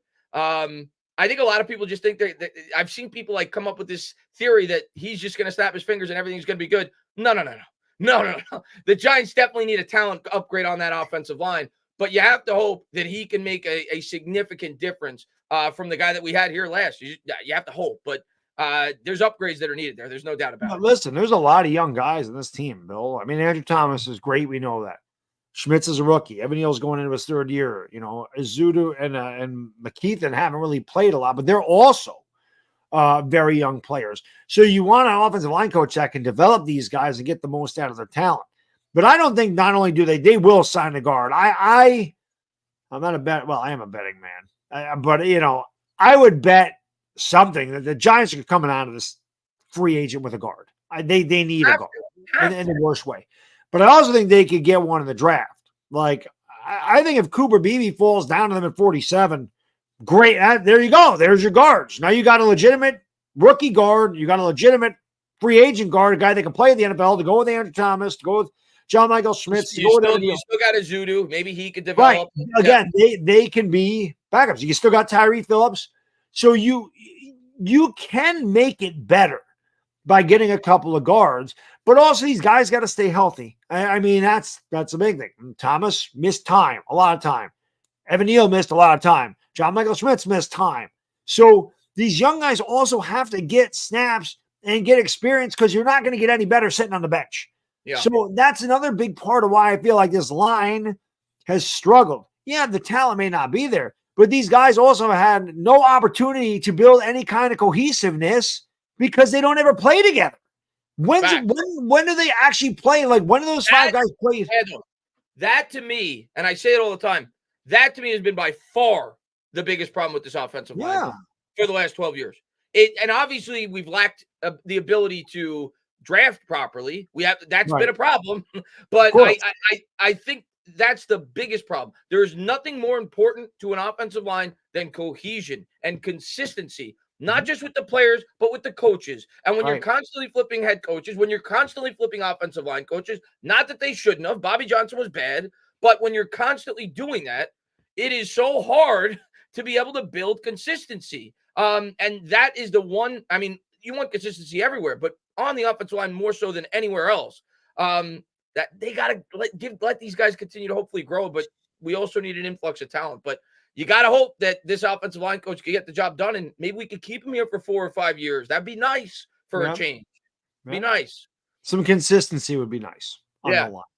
Christopher says, hey, Tan and Baddog, hope you both are well. Hope you're doing well too, man. Commanders fan. Great hire this year, buddy. Great hire. Yeah, we're happy for you that you got Bobby Johnson is going to do wonders for your offensive line. Great hire by you guys. But curious your thoughts on the 3 main positions that you want to address in free agency and why. 2, would either of you be opening to drafting Bo Nix in the 2nd round? Not my preference, but yeah, I'd be open to it. No. You can have him at number 2 overall. We took him in the 2nd round. I don't want Bo Nix at all. Yeah. He's not my guy. I don't like him. I don't want him. I don't want that guy. Give me another position. I don't want him. Yeah, I don't want Bo Nix. Those other 5 quarterbacks, I'll take them there. I don't like Bo Nix. I'd rather have Joe Milton if I'm being honest with you. I am down on Bo Nix. I do not. Would you take Rattler over Bo Nix? I've seen Rattler getting so. I'm going to tell you, my hot take is Spencer Rattler is going to go before Bo Nix. That is my hot take. Yes, I think Spencer Rattler is going to get drafted. I think he's going to be a surprise. I really do. I think Spencer Rattler could go early day 2. Not that I would take him early day 2. I was going to say, Bad Dog, we've Not talked that I about would do Rattler years ago when he played at Oklahoma. You're an Oklahoma fan. I did like Rattler. You liked him, and then you saw him play for Oklahoma, and then yeah, when he got benched for Caleb Williams, you kind of knew that was the end. But he wasn't. He was pretty good at South Carolina. I mean, he had a huge game against Alabama. Yeah. But I feel like Rattler, kind of a wild card, but that is my hot take. I feel like somebody's going to take Rattler before Bo Nix. That's just a hot take. I mean, and hot takes because they're unlikely. Yeah. But I do feel like he's going to be a surprise. Like a lot of people probably think he's a 3rd round guy, but I feel like he could go early day 2. Yeah. I can see second round. Yeah, I can see second round. He said with but curious to see the 3 main positions you want to address in free agency. Why? Guard, edge, and corner. Those are my 3 because we're gonna lose Adoree Jackson. We haven't talked about the corner throughout the stream, but I mean, you got Deonte Banks, who showed potential, but he's still unproven. He's young. He played well. Yeah, he did play well. He looks like a good one. And we both loved the pick when they made it, but I think they could definitely use a veteran presence in that secondary. So I think those are my 3 areas in free agency that I want the Giants to attack. In the draft, different discussion. I think you go off a wide receiver, potentially a quarterback, offensive line, even more so, depth on the defensive line. Edge rusher. I think edge rusher in free agency, but I wouldn't mind another one in the draft as well. But my 3 in free agency are edge, line, and corner. And I'll say another one, backup quarterback. I think that's important for this team with Daniel Jones coming off the injury. So, and how about this with the flooded running back market? A running back too, I'd like to pick up for $3 or $4 million. A veteran running back. Yeah, it's hard to argue. Edge and guard, I think, are the 2 by far most important. And yeah, I mean, I think cornerback is extremely important because we have Deonte Banks, but then who's corner number 2? Trey Hawkins. Yeah, Trey Hawkins was good in camp, not good in the NFL. Yeah. Do you really want to go into the year with him being your corner 2? Yeah. So, I feel like we're going to lose McKinney, but I still feel like Pinnock and Dane Belton are serviceable. I like Pinnock. I like him too. He had a good, and Dane Belton came on at the end of the year, played pretty well. So I would tend to agree. I don't think running back is super important. I think you can get a guy like Marshawn Lloyd on day 3. Yeah. And I'd be happy with a guy like that. So I don't know. And when I've done these mock drafts, I keep seeing Chris Jenkins fall into the 3rd round. I'm like, if the Giants get Chris Jenkins at 70 from Michigan, I would love that too. So there's a lot of positions. I mean, listen, when you talk about the draft, I know Chris mentioned it with 6, and I agree. I think it's best player available there. We have so many holes. I feel like it's best player available. And best player available is either going to be one of your top 3 quarterbacks, or it's going to be one of those top 3 wide receivers. I think those are the best 6 players in the draft. Top 3 QBs or top 3 receivers. So that's Caleb Williams, Drake May, Jaden Daniels, Marvin Harrison Jr., Rome Odunze, and Malik Neighbors. Giants have to come out of one of those guys. No matter unless they trade down, which is possible. There could be a team that wants to trade up for a quarterback if the right deal presents itself. Wouldn't rule it out. I wouldn't want to go back too far though. Yeah, because like you said, you have an opportunity. I don't know. Where's Denver picking? Where's Denver picking? I want to say 12. Okay, so then the Raiders, I think, pick 13th. Like going back to 12, they would get a future first. See, this is the way I look at the trade. Falcons might move up to 8. Yeah, or I mean, the Falcons can move from 8 to 6 because they need a quarterback. But this is how I look at the trade down scenario, Bad Dog. I agree with you that those guys are blue chip players. Like I would be surprised. It's kind of like the wide receiver class. Like what was it 4 years ago with Chase and Waddle and so like we knew that those 3 guys were more than likely going to be very impactful receivers at the NFL level. I feel that way with these guys too. So I'm not trading back out of the 6th pick unless I'm getting a future first round pick. Yeah. So I'm not trading back from 6 to 8 to get like an extra day 2 pick. I'm not. It would have to be a significant trade back to get a future first. You'd have to trade back to 12 or 13. Yeah, that's what I'm saying. The Raiders, the Broncos, get a future first in order to do that. Yeah, I agree. Yeah. Listen, when I did the first mock draft that I did, they had This was the best thing ever. I mean, this is why these mock drafts are hilarious. They had the Bears because the Bears have the 9th overall pick. Yeah. And they didn't take a quarterback with number 1. They took Joe Alt, which was hilarious. Bears fans are really happy about that. I haven't seen enough people mock. Maybe it's changed. I haven't looked at the mocks recently. I think Joel's going to the Chargers, man. I think Brock Bowers is going to the Chargers. You really do, and a lot of people have said that because of the tight end in that offense. A lot of people have said that. I think he'd be great with Justin Herbert. But they had in the mock draft, the Bears offered the Giants the 9th pick, and their next year's first round pick for number 6. And I think I still ended up with, I'm like, of course you would do that. I think I still ended up with Roma Dunze at 9. So I'm like, these aren't real, but that's why they're fun. Because there's so many different scenarios. But if that did, the Giants, if they traded back with Denver, then they got a first next year and number 12, and they got a second this year or next year from Denver, I think that's worth it. Yeah. Depending on what they like. I think that's a possibility, at least. I'm not saying I expect that. I think we'll probably stay at 6. I still would want to stay there and take one of those freaking 6 guys I mentioned. What if Marvin Harrison somehow fell to 6? It will never happen, but what if it did? That'd be amazing. LA Lou says, do both of you want to go with Neal at right tackle, or do you want to upgrade and move him inside? Is guard the priority on the line? Who is your desired O-line pick? I don't have a name. It's day 2 for me. I want a day 2 guard. That's my. Here's what I'll say, Lou. Cooper Beebe. I would not be. Yeah, that's been a popular name amongst several Giants fans I've seen on Twitter. Is a second round offensive lineman. But here's what I'll say, Lou. I am slightly leaning that I might want to shift Neal to the guard because I don't know how much I could trust him to play on that right side. Like, he's been that bad. Now, I understand Bobby Johnson's been a bad offensive line coach, and he clearly from his, in terms of his body, he projects to be a tackle. He's huge, right? So I understand the Giants wanting to give him another year, especially with how much they invested in him in that pick. But Lou, I don't really think it matters what we want. It's kind of like the Daniel Jones situation last year. Even if I wanted them to move on from Daniel Jones, I kind of knew they were going to bring Daniel Jones back. It's the same thing with Neal. From everything that I've gathered from what Shane's had to say, I think Neal's going to start the year at the right tackle. I'd be surprised if he doesn't. So answering that from a realistic standpoint, it's guard, because I think they're going to give Neal another year at the tackle. Now, it's why I would like to get the offensive lineman from the Patriots, because he has guard tackle versatility. So if Evan Neal is struggling halfway through the year, you could make a shift maybe. But that, I think, for me, it's guard, because I think Neal's going to be the right tackle. So I just don't think it's realistic that they're going to shift him this year.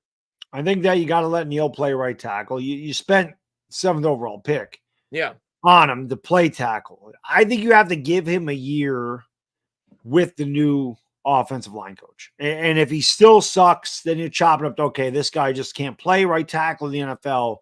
Then you move him inside. Then you figure out the talent. But I think this year, Joe Schoen has made it pretty evident that I think if Joe Schoen moves him inside at the beginning of the year, I think Joe Schoen's admitting I screwed that pick up. I screwed the 7th overall pick up. Right. So I don't think he wants to make that a mission right away. I think you will give him a year there to see if he does anything with the new line coach. And if he doesn't, like I said, then you move him inside. You don't give up on him. You try him. The Giants gave up on Eric Flowers, who was god awful, but he ended up being a decent guard. And I screamed about that for years. Why don't you make him a guard? He can't pass block, but he's not a bad run blocker. Make him a guard. And he ended up being okay. I mean, he wasn't good, but he wasn't terrible. I mean, he was serviceable. He got a contract. He was Miami. Pretty good. Yeah, he was pretty good. So I'm not giving up on Evan Neal yet, but I think if this is it, I think if he doesn't get his shit together in year 3, then I think you will start to look at him inside. But I think guards are very important. And I think that they have to bring in a veteran guy that can play at this level, a guy who can play at the NFL. Right.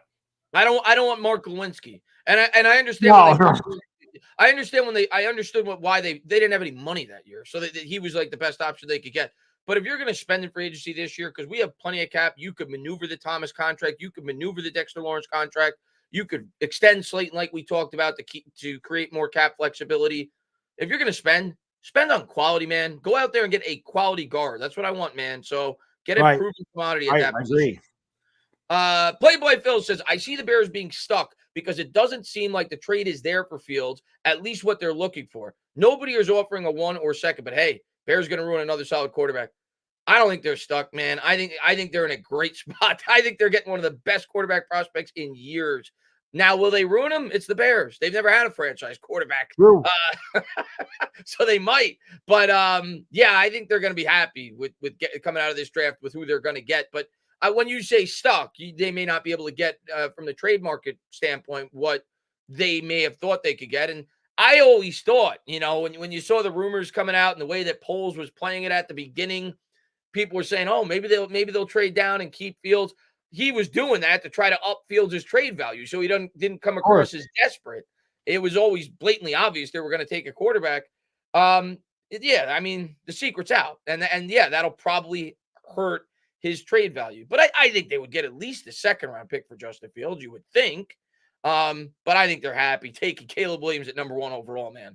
Yeah, I mean, listen, they're not stuck. Fields, they don't have to pick up a 5th-year option. He can walk after next year. You could let Caleb Williams sit for half of the year and let Justin Fields start. You could. I mean, the Giants are more stuck than the Bears because they can they're not paying Fields any money. And, yeah. Is that you know what? I haven't even thought of that because I've just been so much of the mindset that they're just going to trade him. Is it possible that you let Fields play for 6 or 7 weeks? Maybe a team is in season, you could get more because the team's desperate. If Fields is playing well, I mean, you saw it happen with Rivers and Drew Brees. Right after they drafted Rivers, they played Brees, I think, at the beginning. Maybe did they? I don't even remember. Did they play Brees at the beginning of Rivers' career, or did they just trade? I think I know Brees got hurt when he was there. He got hurt? That could be why they drafted Phillip Rivers. But maybe that's what. Why they drafted Eli and they traded. They made the trade, but. Yeah, I'm pretty sure Brees had like a shoulder injury, like a serious shoulder injury, and they just didn't know what he was going to be. So they ended up moving him to – I don't remember, though, if Brees started in 2004 for them. I just know that's why they drafted Eli, because they didn't know that Drew Brees was going to come back from that shoulder injury. I'm going to look that up now. I think he did. I think he did start Rivers' rookie year, but maybe I'm wrong. He started 2004 and 2005 for San Diego. So – he played there for 2 years before. What was 2005 their rookie year? Was 2004? I know they were drafted. 2004 was a rookie year. 2004, yeah. So he played there for 2 years while Rivers was the quarterback. But the Bears aren't stuck with him at all. They don't have to pick up 5th-year option. They can let him walk. They just want to draft Caleb Williams. They can let him sit. They can start him right away. Fields could be the backup. They have options. We don't right now. With our quarterback. If we're, and the Giants fans like, we got to draft the quarterback and let him sit and let Daniel Jones play out the year. The Giants are going to take a massive cap hit. It's going to save money, but they're still going to have to pay $22 million in dead cap. And they cut Jones in 2025, where the Bears just walk off from Justin Fields, and hell, they might even get a comp pick out of it. So, yeah, I think the Bears are in a really good spot because not only do they draft first, they draft 9th. You know what? It's not crazy to think that if they Brock Bowers could end up with the Bears. If Brock Bowers could fall to 9th, you could end up with Caleb Williams and Brock Bowers. That'd be scary as shit. Or I could certainly see them going with a tackle too. They have a pretty decent line though, so and we'll see. Pete, man, thank you for being a member. He says Hyatt and Wandell have huge potential. We'll talk more about that in a second. A Dunze as a 1 with those guys as a 2 and a 3 would be phenomenal. Just need the quarterback to throw to them and the line to block. Don't forget Slayton, who's still young, who I also like.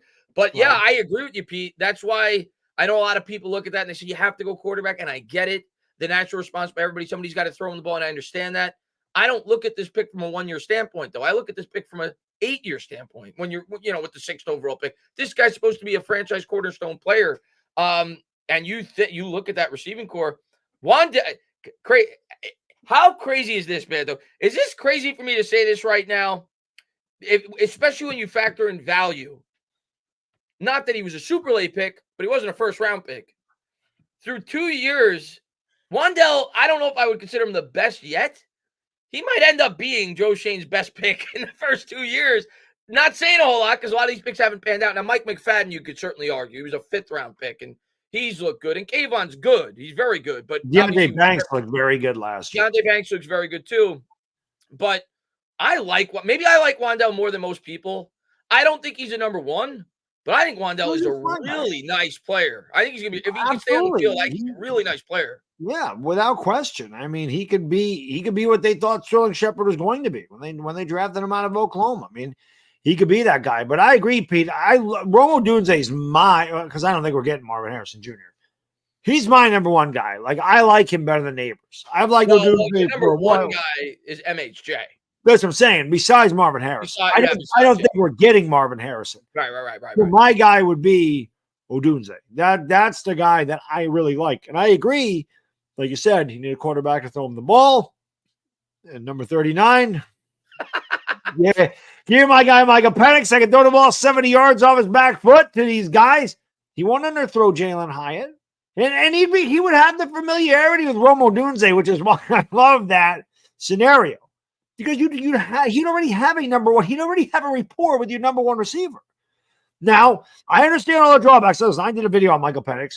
I get all the injury history, but again, that's in the past. You can't be like, oh my God, he tore his ACL 5 years ago. If that was the case, why would anybody sign Saquon Barkley? He tore his ACL. My God, you can't give him you can't give him money. He tore his ACL. That happens. Okay. It is what it is. A shoulder injury, what can you do? Last 2 years, he's fine. He cleared all of his medicals. And the big one is that obviously Evan Neal will be protecting his blind side. And that does not bode well for a lefty. So I get it. And I don't see anything linked with Penix and the Giants, but it's just a dream scenario for me because I really like Michael Penix. But and I know why you like him. He's good. Realistic scenario, Romo Dunze is definitely a guy I could see being a Giant without question. Well, I think it was Sean O'Hara came out, and I don't know if he said this tongue in cheek or that it was his opinion of it or that he knew of it, but I think he came out and said that the Giants love Romo Dunze. So yeah, that's what I heard too because Patty mentioned it. Yeah, that they really like Romo Dunze, and I'm like, I see why. I mean, yeah, Romo Dunze is I like Romo Dunze a lot. Good. L.A. Lou says, I'd like Ladd McConkey or Luke McCaffrey from Rice. They'd be good. Yeah, they'd be good fits for your Rams, Lou. As we said earlier, they'd be good fits for your Rams. I'm a big McConkey guy. I love Ladd McConkey, without question. I think Ladd McConkey's an underrated receiver going into this draft because he's a second-tier guy. And the first-tier guys, those first three guys they're going to be your prototypical can't miss. And Ladd McConkey's kind of that second-tier guy, with the Xavier Legettes. And I know Xavier Worthy goes 0 to 60 faster than my car does, but that doesn't necessarily translate into a prototypical NFL receiver. As to Raiders, they used to draft those track runners all the time, and they ended up being really good. But I think McConkey is a guy that's overlooked because he's not the size of Legette. He doesn't run a 4.21. And he's not Odunze, and he's not Marvin Harrison. He's like not that guy, but he's solid. He ran a 4.4 flat. He's got great hands. He's shifty. He's tough after he catches a football. He's a really good prospect, Ladd McConkey. He's going to make some team very happy. I truly believe. You can tell he's going to at a bare minimum be a good NFL player. Yeah. Like he's a solid. He checks all the boxes. He checks all the boxes. Not that we're talking that 6th overall, but he's a very right. I'm talking second round, like yeah. And let's see what we got. Independent. What's going on, Independent? Who's the old lineman the Giants should target most in free agency? Nice to see you all again. By the way, go G-Men. I mean, some people may point to. I don't remember the names off the top of my head, but some people may point to our offensive line coach. What team did he come? The Raiders. I think they have like one or two free agent offensive linemen. So some people may point to some of their guys.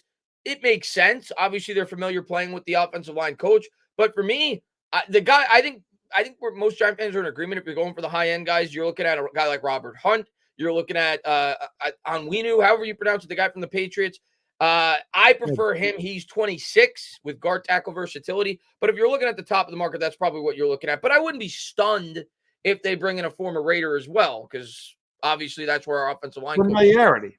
Yeah, so we'll see. I think I looked it up the other day. I think, and I'll probably have a video out on this tomorrow, the day after, during the weekend, probably when I have some time. But in terms of guys that I could see them targeting, but I think there's two linemen that are free agents from the Raiders, so I wouldn't be shocked if they go after them. But if you're going high end, I think Hunt and the dude from the Patriots. I like Hunt a lot. So Dotson got signed. That was another really good guy, but the Rams extended him, re-signed him. So Greg C says draft Darius Robinson. What's your thoughts, Baddog? Day 2? I don't even know who the hell that is, if I'm being honest. I'm not going to sugarcoat it. I don't know who Darius Robinson is. I've pretty much looked at the guys that I like, and I haven't really gone off I haven't had time to really study it. Like I go on like on a basis of guys that I really like that I've seen play, but I haven't gotten like deep into, let's take a look at some of these other guys. So I can't say I know anything about him. I'm looking at his combine number. I've seen a lot of people bring him up on Twitter. He's an edge out of Missouri. He's 6'5", 296. Here's what I'm going to say, Greg, and I've had a couple of people. I didn't watch that part of the combine either, so that also didn't help. I've seen a couple of people. What's the guy? Verse, the edge rusher. He's a first round talent. But here's what I'm going to say. I don't think we're going to spend high capital on the edge in the draft. My prediction is we're going to spend it in free agency.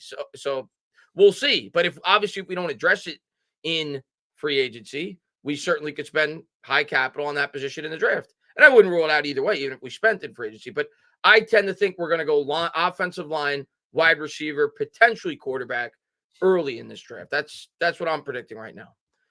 Welvin says, closer it gets, I think we end up with J.J. McCarthy. I want a wide receiver, though. I'm not ruling it out, Welvin. I'm not ruling it out. Like, I think McCarthy's clearly a guy that they could like. So I'm not ruling it out. I'm leaning there. It's not going to happen, but I wouldn't rule it out. Certainly possible. Not at 6. Yeah. Baddog, what would your reaction be? What would your react? Because if they like him enough at 6, you have to like him enough to trade up to 4 or 5 to ensure that you get him, right? With all the teams behind you that could trade up to get him. What would your reaction be if the Giants traded up to 4 or 5? It'd be heated. Like, what if Marvin Harrison Jr. was there at 4 and the Giants traded up to 4 to make sure they got McCarthy? What would your reaction be? It would be, well, you'd have to tune in and find out, wouldn't you? To be continued. It wouldn't be pretty, I can tell you that. I'll tell you what, if the Giants traded up to 4 to draft the quarterback, the happiest team in the league would be the Chargers. They'd end up with Marvin Harrison Jr. at 5. Yeah. And Cruz, what's going on, man? He says, I think this is the perfect draft to trade back and double up on wide receivers and O-linemen. I would love to get Penix Jr., but he will not fall to the second round. He could. I wouldn't be shocked because of his injury history and his age. You know, maybe some teams look at that as a deterrent. But I think he'll be a first-round pick. I think he'll be a mid to late first-round pick. But it's possible he could fall to the second round. I wouldn't be stunned. I'll tell you what, Cruz, if there was ever a draft to double up on wide receiver, this would be the one. I mean, this draft class is loaded. I saw. I don't think you'd have to trade back to double up on wide receiver. I saw one of the draft experts, mock draft experts. Forgot which one it was. He posted his top 50. I think 20 of them were wide receivers. Yeah, I mean, you can get one of them. You could get Odunze at 6. You could get probably Leggett or Lad McConkey. I have a feeling Worthy's going to go to Kansas City at the end of the first. I just feel like that is a typical Chiefs guy. I can just see them just taking an absolute burner. Try to replace Tyreek Hill. You got a great coaching staff over there. You got a great quarterback over there. Why wouldn't you put him with Rashee Rice? I mean, now you're starting. Now their passing game is really. It's amazing. Everybody said Pat Mahomes had a shitty year and wins a freaking Super Bowl. His shitty year is better than 95% of the quarterback's best years in the league. Pat Mahomes is insane, dude. He's insane, man. Fabian says he's going to go down as, if not the best, the second greatest quarterback of all time. Fabian says, who's your pick if they decide to go later round for quarterback? I'll tell you who I don't want. Yeah, I'll tell you who I don't want after watching the combine. He had nice moss, but keep me the hell away from Sam Hartman. Keep me the hell away from that guy. He was horrible. He was terrible. Yeah, keep me away from that guy. Listen, if they fell to day 3, I don't think they will, but there's 2 guys there, Joe Milton, Spencer Rattler. If you're looking to go back into the 3rd round with one of those guys, that'd be a later day guy that I would think.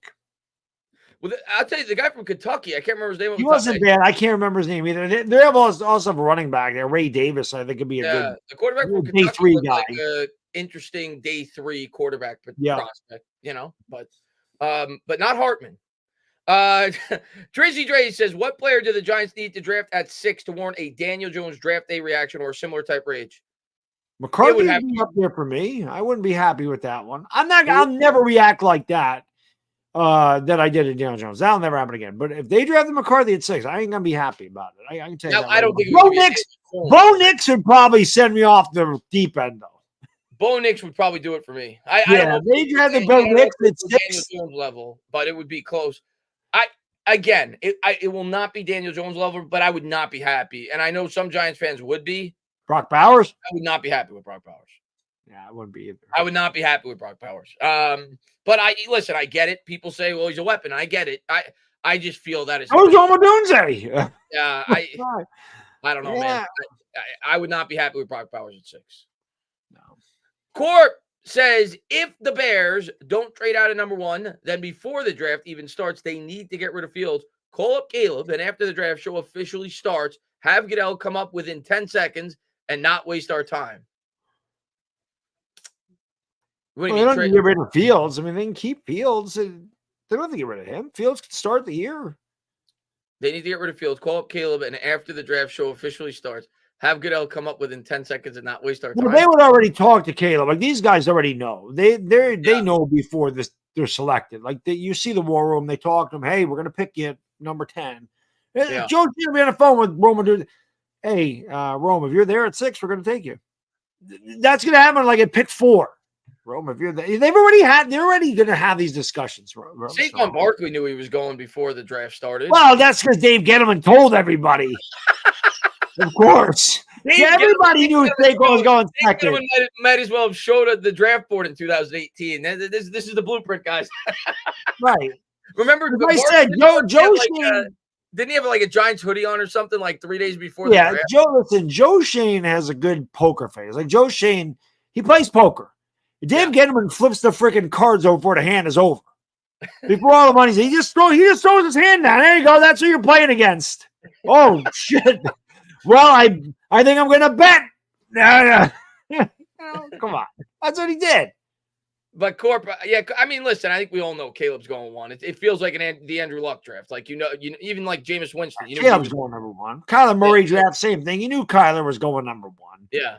So. Well, you didn't. I think you knew about maybe 3 weeks before. Like but yeah, you knew. But once it got closer, especially because Cliff Kingsbury, you knew. Thunderstud says, like Afghanistan said in the chat, Afghanistan's the man, by the way. Got to give it. Afghanistan always gets a shout out. Been a day oneer. A day oneer. Been here since day 1, man. I'm cool with the defense being mid. If we're to be able to get our offense firing, we need to score. Damn it. Agreed. Yeah, I mean, I completely agree. like if you came out of this year with a top 10 offense and a bottom 8 defense, I'd be thrilled. Like, your defense would be better because your offense would alleviate pressure. Yeah. It would make the defense better by default. Can we block? That's what it comes down to. I mean, yeah. And let's see. Corey says, do you both like Adunze over Neighbors? I like Neighbors. You're splitting hairs. Like, I think it's just a matter of who the Giants feel fits their offense better.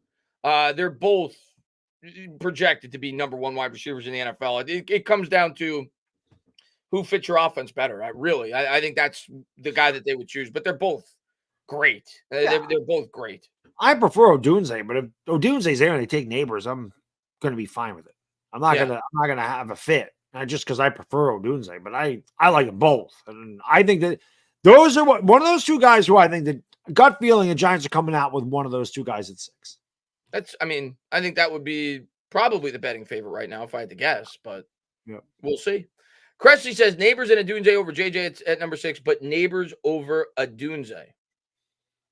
I think most Giant fans would probably agree with you, Cressley. I think most Giant fans prefer Neighbors, but there's certainly a portion like Bad Dog that prefer Dunze, and I'm There's neck a and lot. neck, There's a man. lot. There's a lot. When being on Twitter, there's a lot of guys that like Like Odunze. Dunze. Yeah, there is. I was definitely leaning more towards Neighbors, and now And I'm there's a kind lot of guys that do not like McCarthy. I was like, I'm glad it seems like I was in the majority with stay away from him at 6. I think most Giant fans don't want him at 6. Like, there's definitely some like I like him, but I don't want him at 6. There are certainly some that want him at 6, but I think most don't. Toasty says, I like Penix, but Barkley tore his ACL 5 years ago.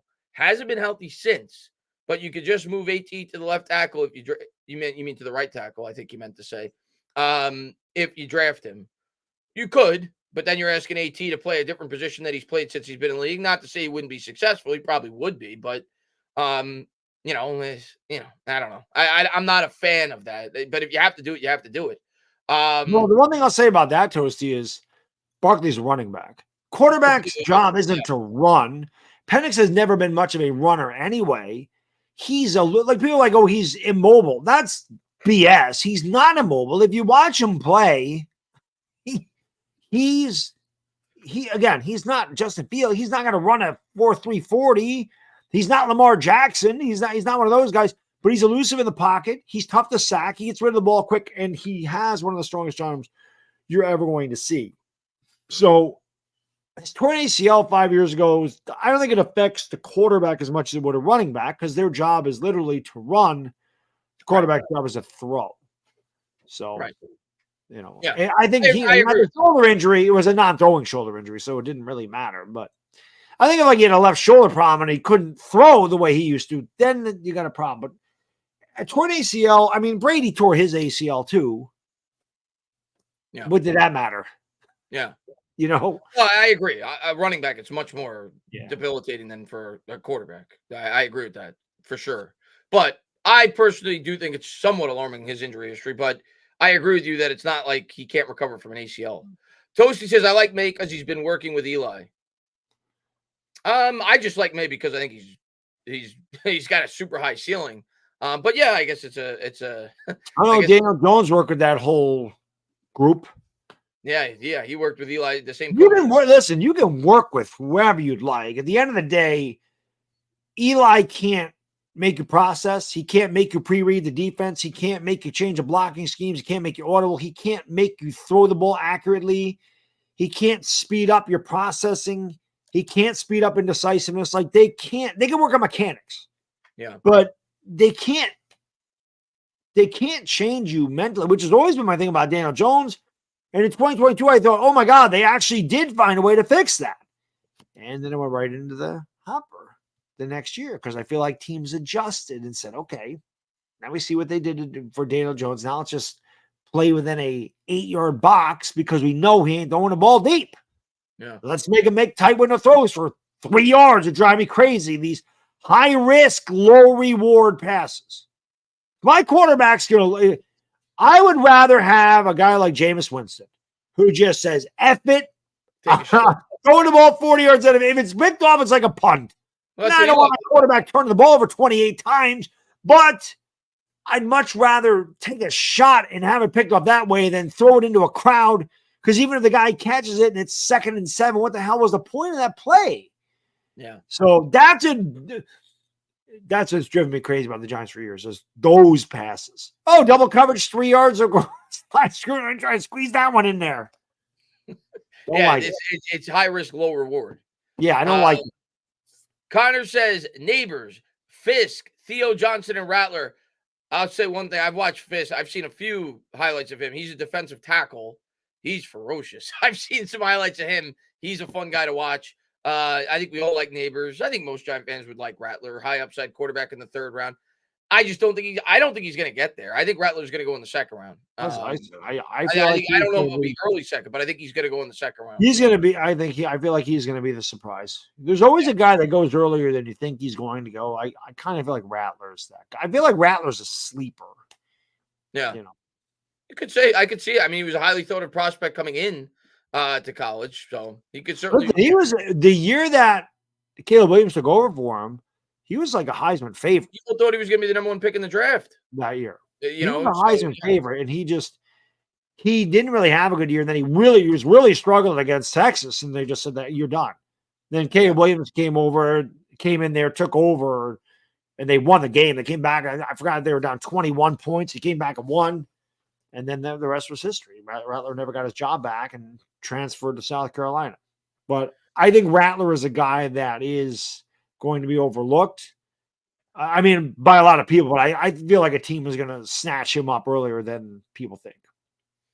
Darnell says Joe Milton pros and cons. Well, the pros are obvious. Obviously, His he's arm got is a huge arm, right? A huge arm. I think the cons is pretty much everything else. So, right, I like Joe Milton, by the way, in terms of like if he's a project. If you're going 5th round, I'm okay with that. But yeah, I think when the intermediate throws is not very accurate. So yeah, he needs to learn how to throw a touch. He's a poor man's. For me, he's like a poor man's Colin Kaepernick. Like Colin Kaepernick had that rocket arm, great runner, by the way. But again, didn't have the touch. So he's not even close to what Kaepernick was. But he's like a poor man's Kaepernick. I'm okay with him mid-day 3 or even maybe in the 4th.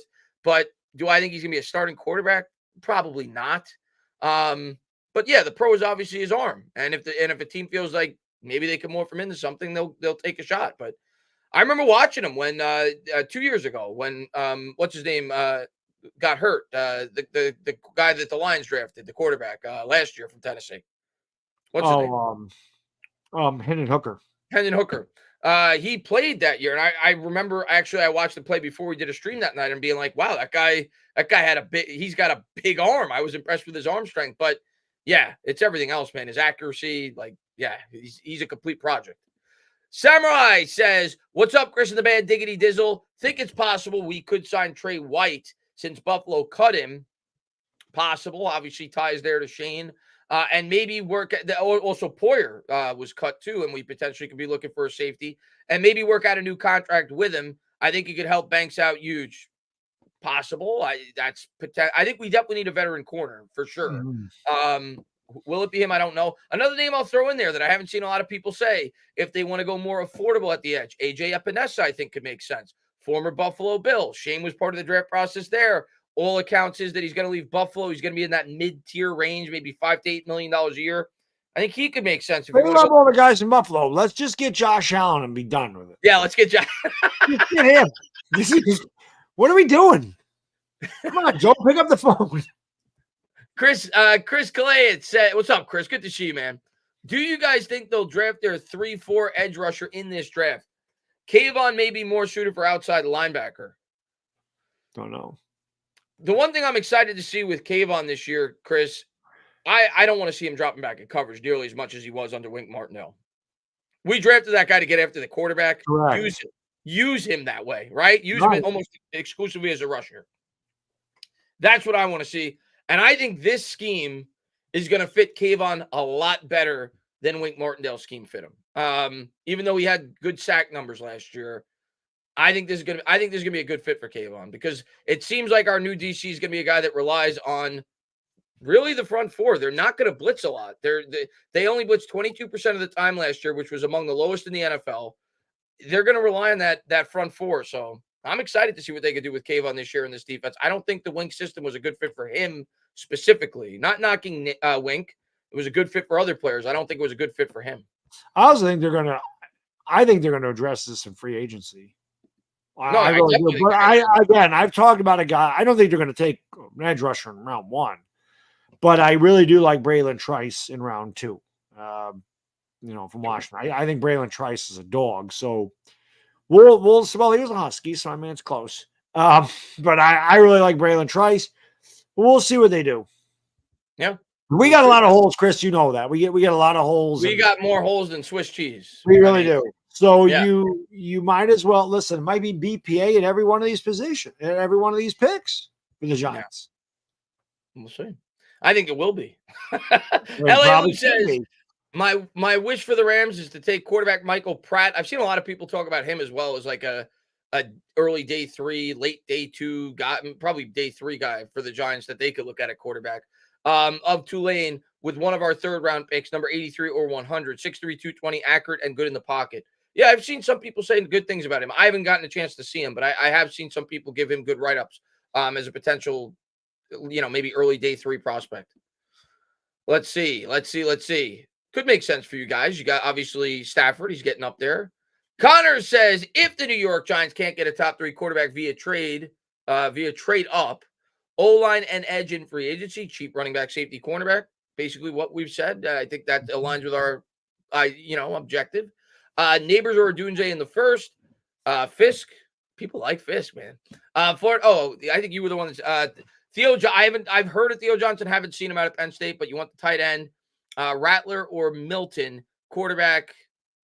I'm fine with that. You want to go, you get a project there. If Milton or Rattler never turns out to be a starter, you're completely fine with that. I mean, obviously, you hope you strike it big, but you're paying them nothing, so they could be a long-term backup. We just talked about how backups are going to be paid a fortune with the way that the NFL is trending with all the starters getting hurt. So even if Rattler or Milton gives you an option as a backup for 4 years, it's worth it with that pick. So I'm completely fine with that if you want to take a swing on a quarterback with that pick. Obviously, they wouldn't start probably, next year, but I'm fine with that. I actually think that's probably more realistic than what some fans may think is going to happen, but we'll see. Yeah, I do too. Because I don't think we're hitting a quarterback in the first round. Tiana says, no one can convince me Hurts is better than DJ.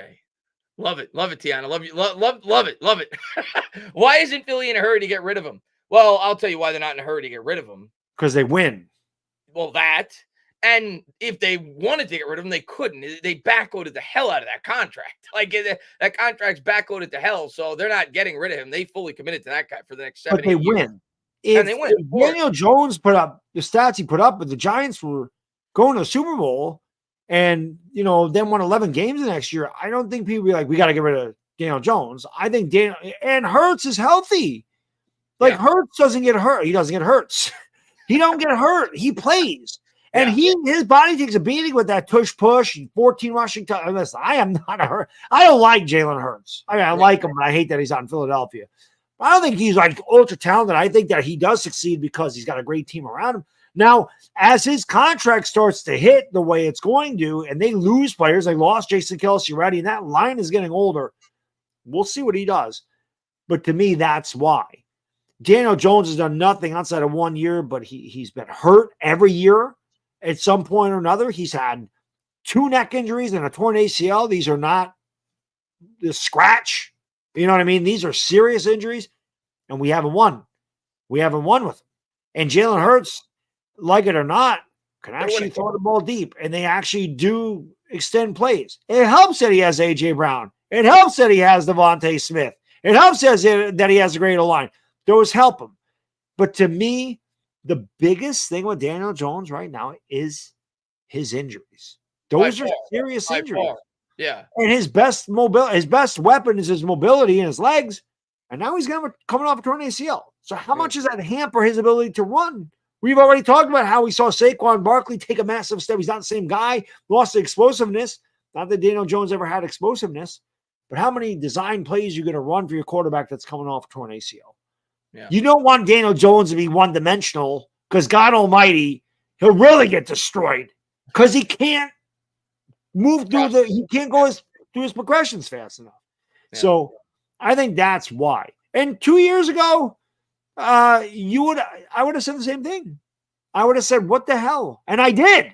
I put something on Twitter that says, where's Daniel Jones's MVP discussion thing? He had the same numbers as Hurts. And we were like 6-1. Hurts was 6-0. I'm like, where the hell is Daniel Jones? How come he's not in the MVP thing?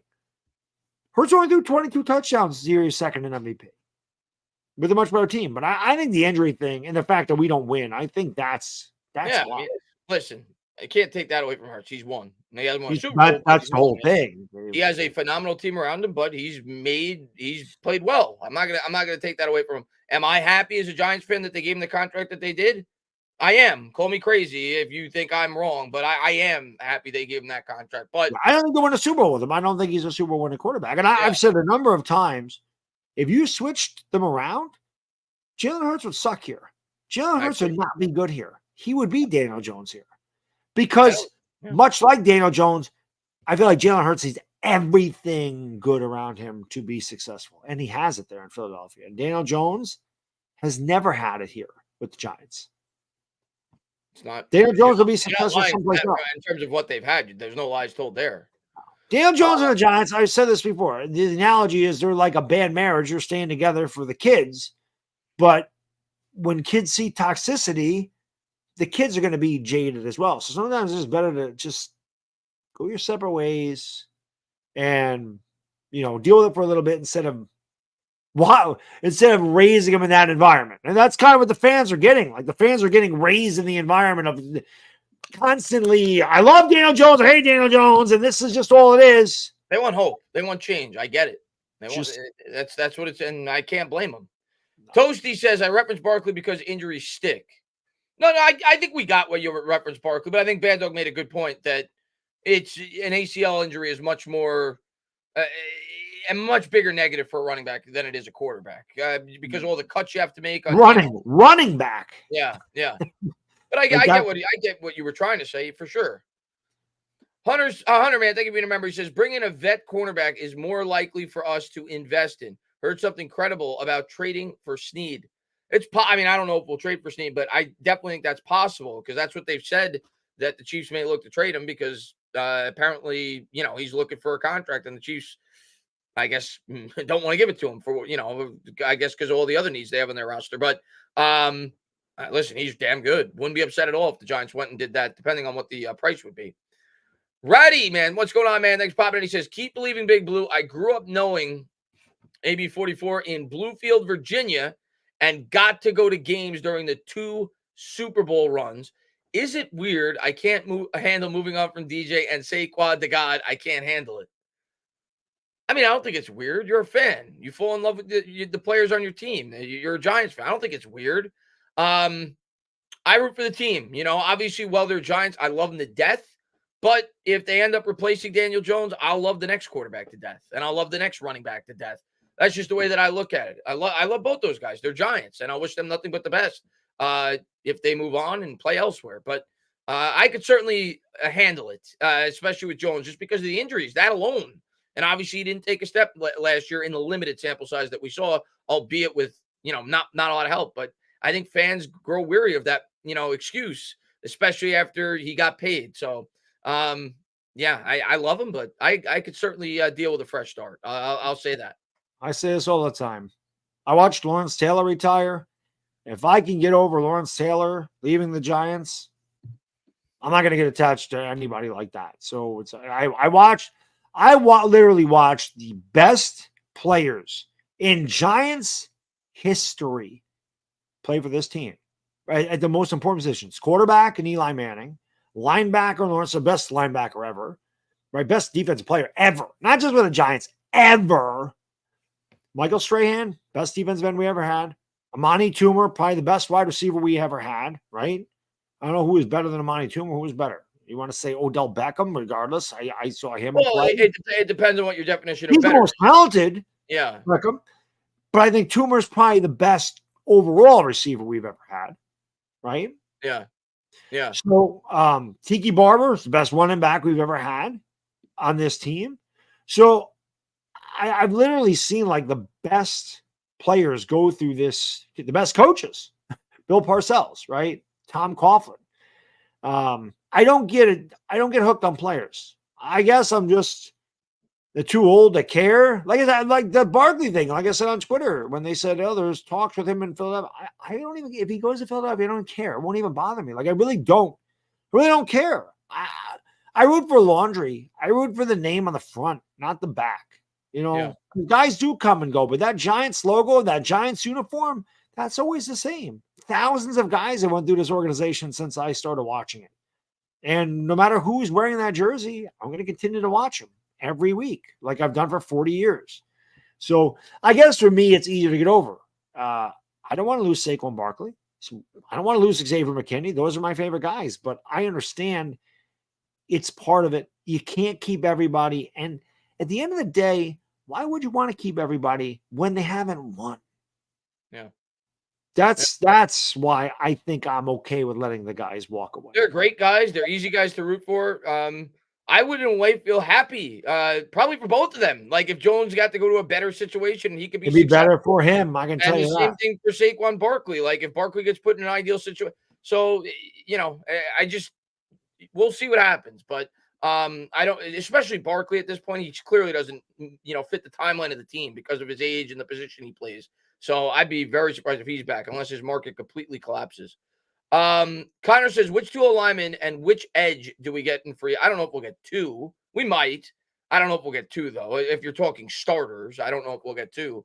I'm not sure which one, but I think, we've talked about Hunt. I think he's a possibility. There's a bunch. The guy from the Patriots, Hunt, maybe a lineman from the Raiders, makes sense with the offensive line coach. I'm going with Huff. I that's my pick. I think we're going to end up with Bryce Huff off the edge, but it's a complete guess on my part. I don't know what his market's going to be. I don't know how many teams are going to go after him, but I think he makes sense as a target for the Giants. Tell you, man, Chase Young. You're going Chase, huh? I think Chase Young has got way too much upside. Yeah.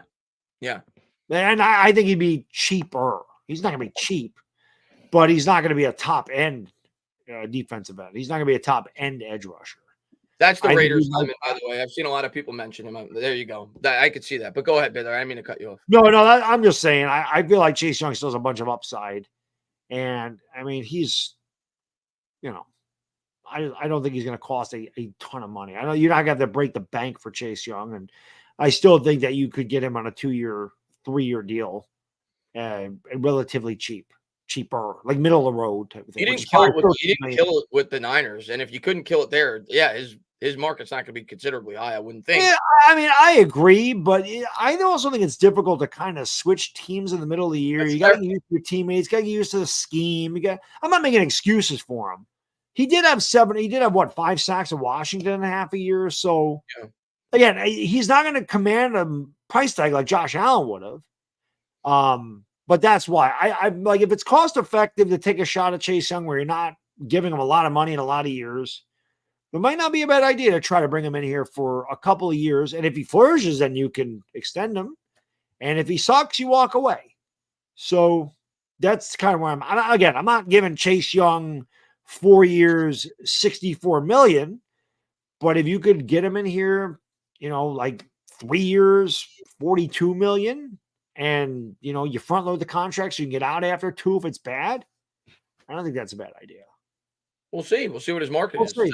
There's a lot of options for Joe Shane. So there's a lot of good edge rushers in this class. Yeah. Chris says J.J. McCarthy over Michael Penix, especially after the cleared medicals, reminds me exactly like 2017 when scouts were raving about Trubisky over Mahomes. Penix throws the ball like an alien. I could at least. I do not argue.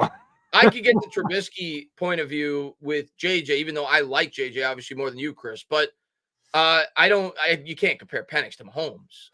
And listen, Penix throws a beautiful ball. I'm not saying he doesn't. I said I think he throws the prettiest ball in this draft class, but I don't know if I would use the term alien. Like Josh Allen to me is an alien, and Mahomes is an alien when I watch them throw the football. Penix has a really good arm though, and he throws a really nice deep ball.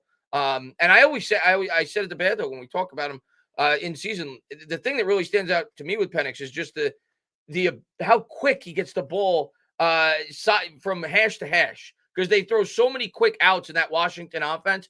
He gets the ball as fast as most quarterbacks I've seen play at the collegiate level from hash to hash. So he definitely has a strong arm. I'm not going to say he doesn't, but I don't know if I would consider him an alien, but he definitely throws a really nice ball.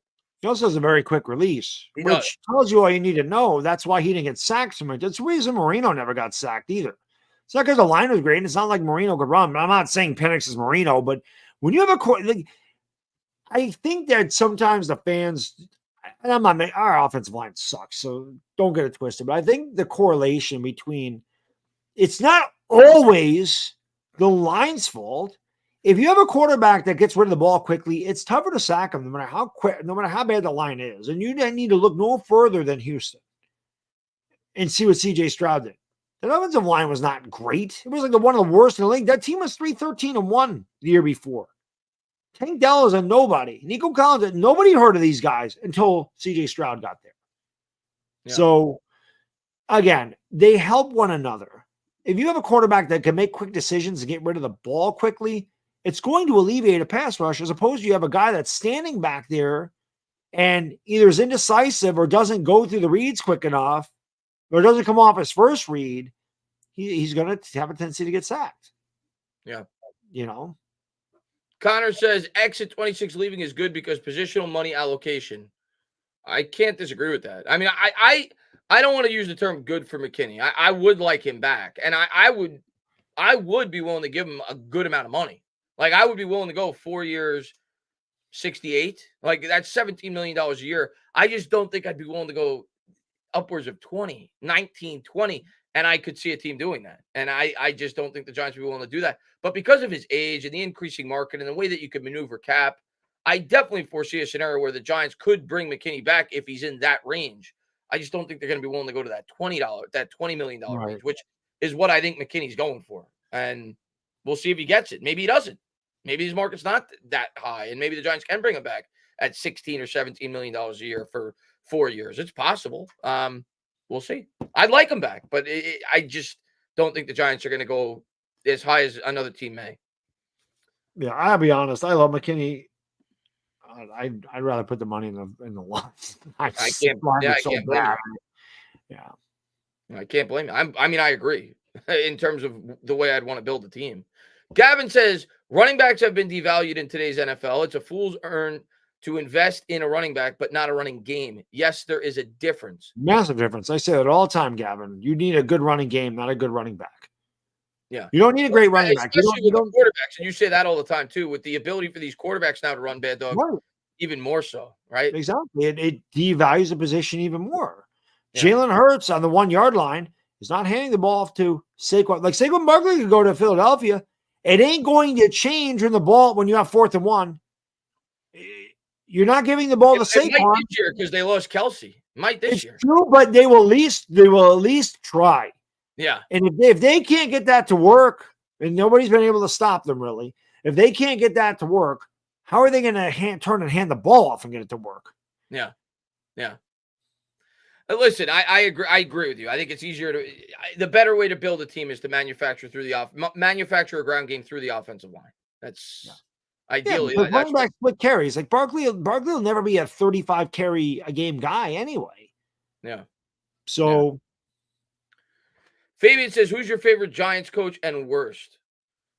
Well, Bando goes back further than me, so I'm assuming he's probably going to say Parcells. My first coach was probably Reeves that I remember. So I loved Fossil, but he's nowhere near Coughlin.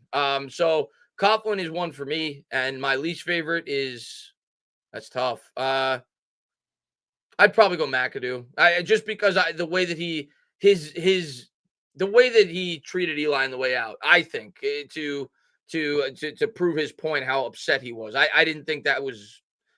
Yeah, I'm not saying he was the worst coach, but he was probably my least favorite. Parcells definitely least favorite. There's a couple. I did not like Ray Handley. You would think I'd say Joe Judge, but Joe Judge gave me so much good content. It's hard for him to be my least favorite because he gave me so many good sound bites. Shermer's up there. Like I could not stand Pat Shermer. He might be my least favorite Giants coach. Fair. He wasn't very likable. I did not like Pat Shermer at all. Yeah. Joe Judge, you kind of just in a way. Joe Judge gave me so many good humorous videos. Yeah. When I look back, I'm like, you know what? I laugh at that now. I still have nothing funny about Pat Shermer. At least Joe Judge gave me some comedic value. He was so bad and so ridiculous. At least I got some comedy out of it looking back at it. But I look back at the Shermer days, I'm like, the only good thing about Shermer was Daniel Jones, he turned the ball over a lot, seemed to have his best. Like he looked like he had the most potential under Pat Shermer. That'll say. Yeah, and it was the last time it looked like we had a somewhat functioning off. Well, the 2022 we had a pretty good offense, but we had a decent offense under Shermer. But he was obviously a very bad head coach. Connor says expectations for Eric Gray this season. I think he's going to see more action. But and I liked him. We both liked him coming out. He's like Bradshaw, I think. In terms of the type of running back he could be. I think it's gonna. I don't think he'll be a bell cow. I think they'll have a platoon if they lose Barkley, but he'll be a part of that platoon. I think he'll be a guy that's in the mix. They'll have 3 backs probably. He'll be one of them. Yeah, agreed. Let's see. Least favorite Joe Judge. What's going on, G42, man? Thanks for popping in. Dex, what's up, Delia? He says Dex feasted on the Commanders. I'm going to tell you what, Dex is the happiest guy in the world that Jason Kelsey retired because he's about to feast on the Eagles. He hasn't been able to do that since he's been there. But thank you guys for being here, man. We're going to close this out in a couple minutes because I got work tomorrow. I'm sure Baddog does too. But we appreciate. I'm excited to be back. Always like to give thanks to all you guys. So thank you guys all for being here. Of course, we'll be live next week on Bad Dogs. And I don't. When does free agency start? Is it the 13th? Well, I think tampering starts the 11th. 11th. But yeah, the deadline is 4:00 on Wednesday. So we'll probably, if we do this next Thursday, I don't know what the Lakers schedule is, but whenever we, I don't know. Yeah, the Lakers play Wednesday and Saturday next week. So Thursday, if we do it Thursday next week, we'll probably have something to talk about. So, and I'll probably go live at some point next week too during free agency. But yeah, it's gonna be a fun week coming up, and we'll really start to get some answers in terms of, where this team is headed. But thank you to all you guys for being here, man. We appreciate all you guys. JB, what's going on, man? He says the safety market is pretty good. Who do you want? I like Chin and Simmons, but want McKinney back. Do you like Pinnock Belton enough for one to start? I mean, ideally, I'd like to sign McKinney back. I just don't think his market's going to be there.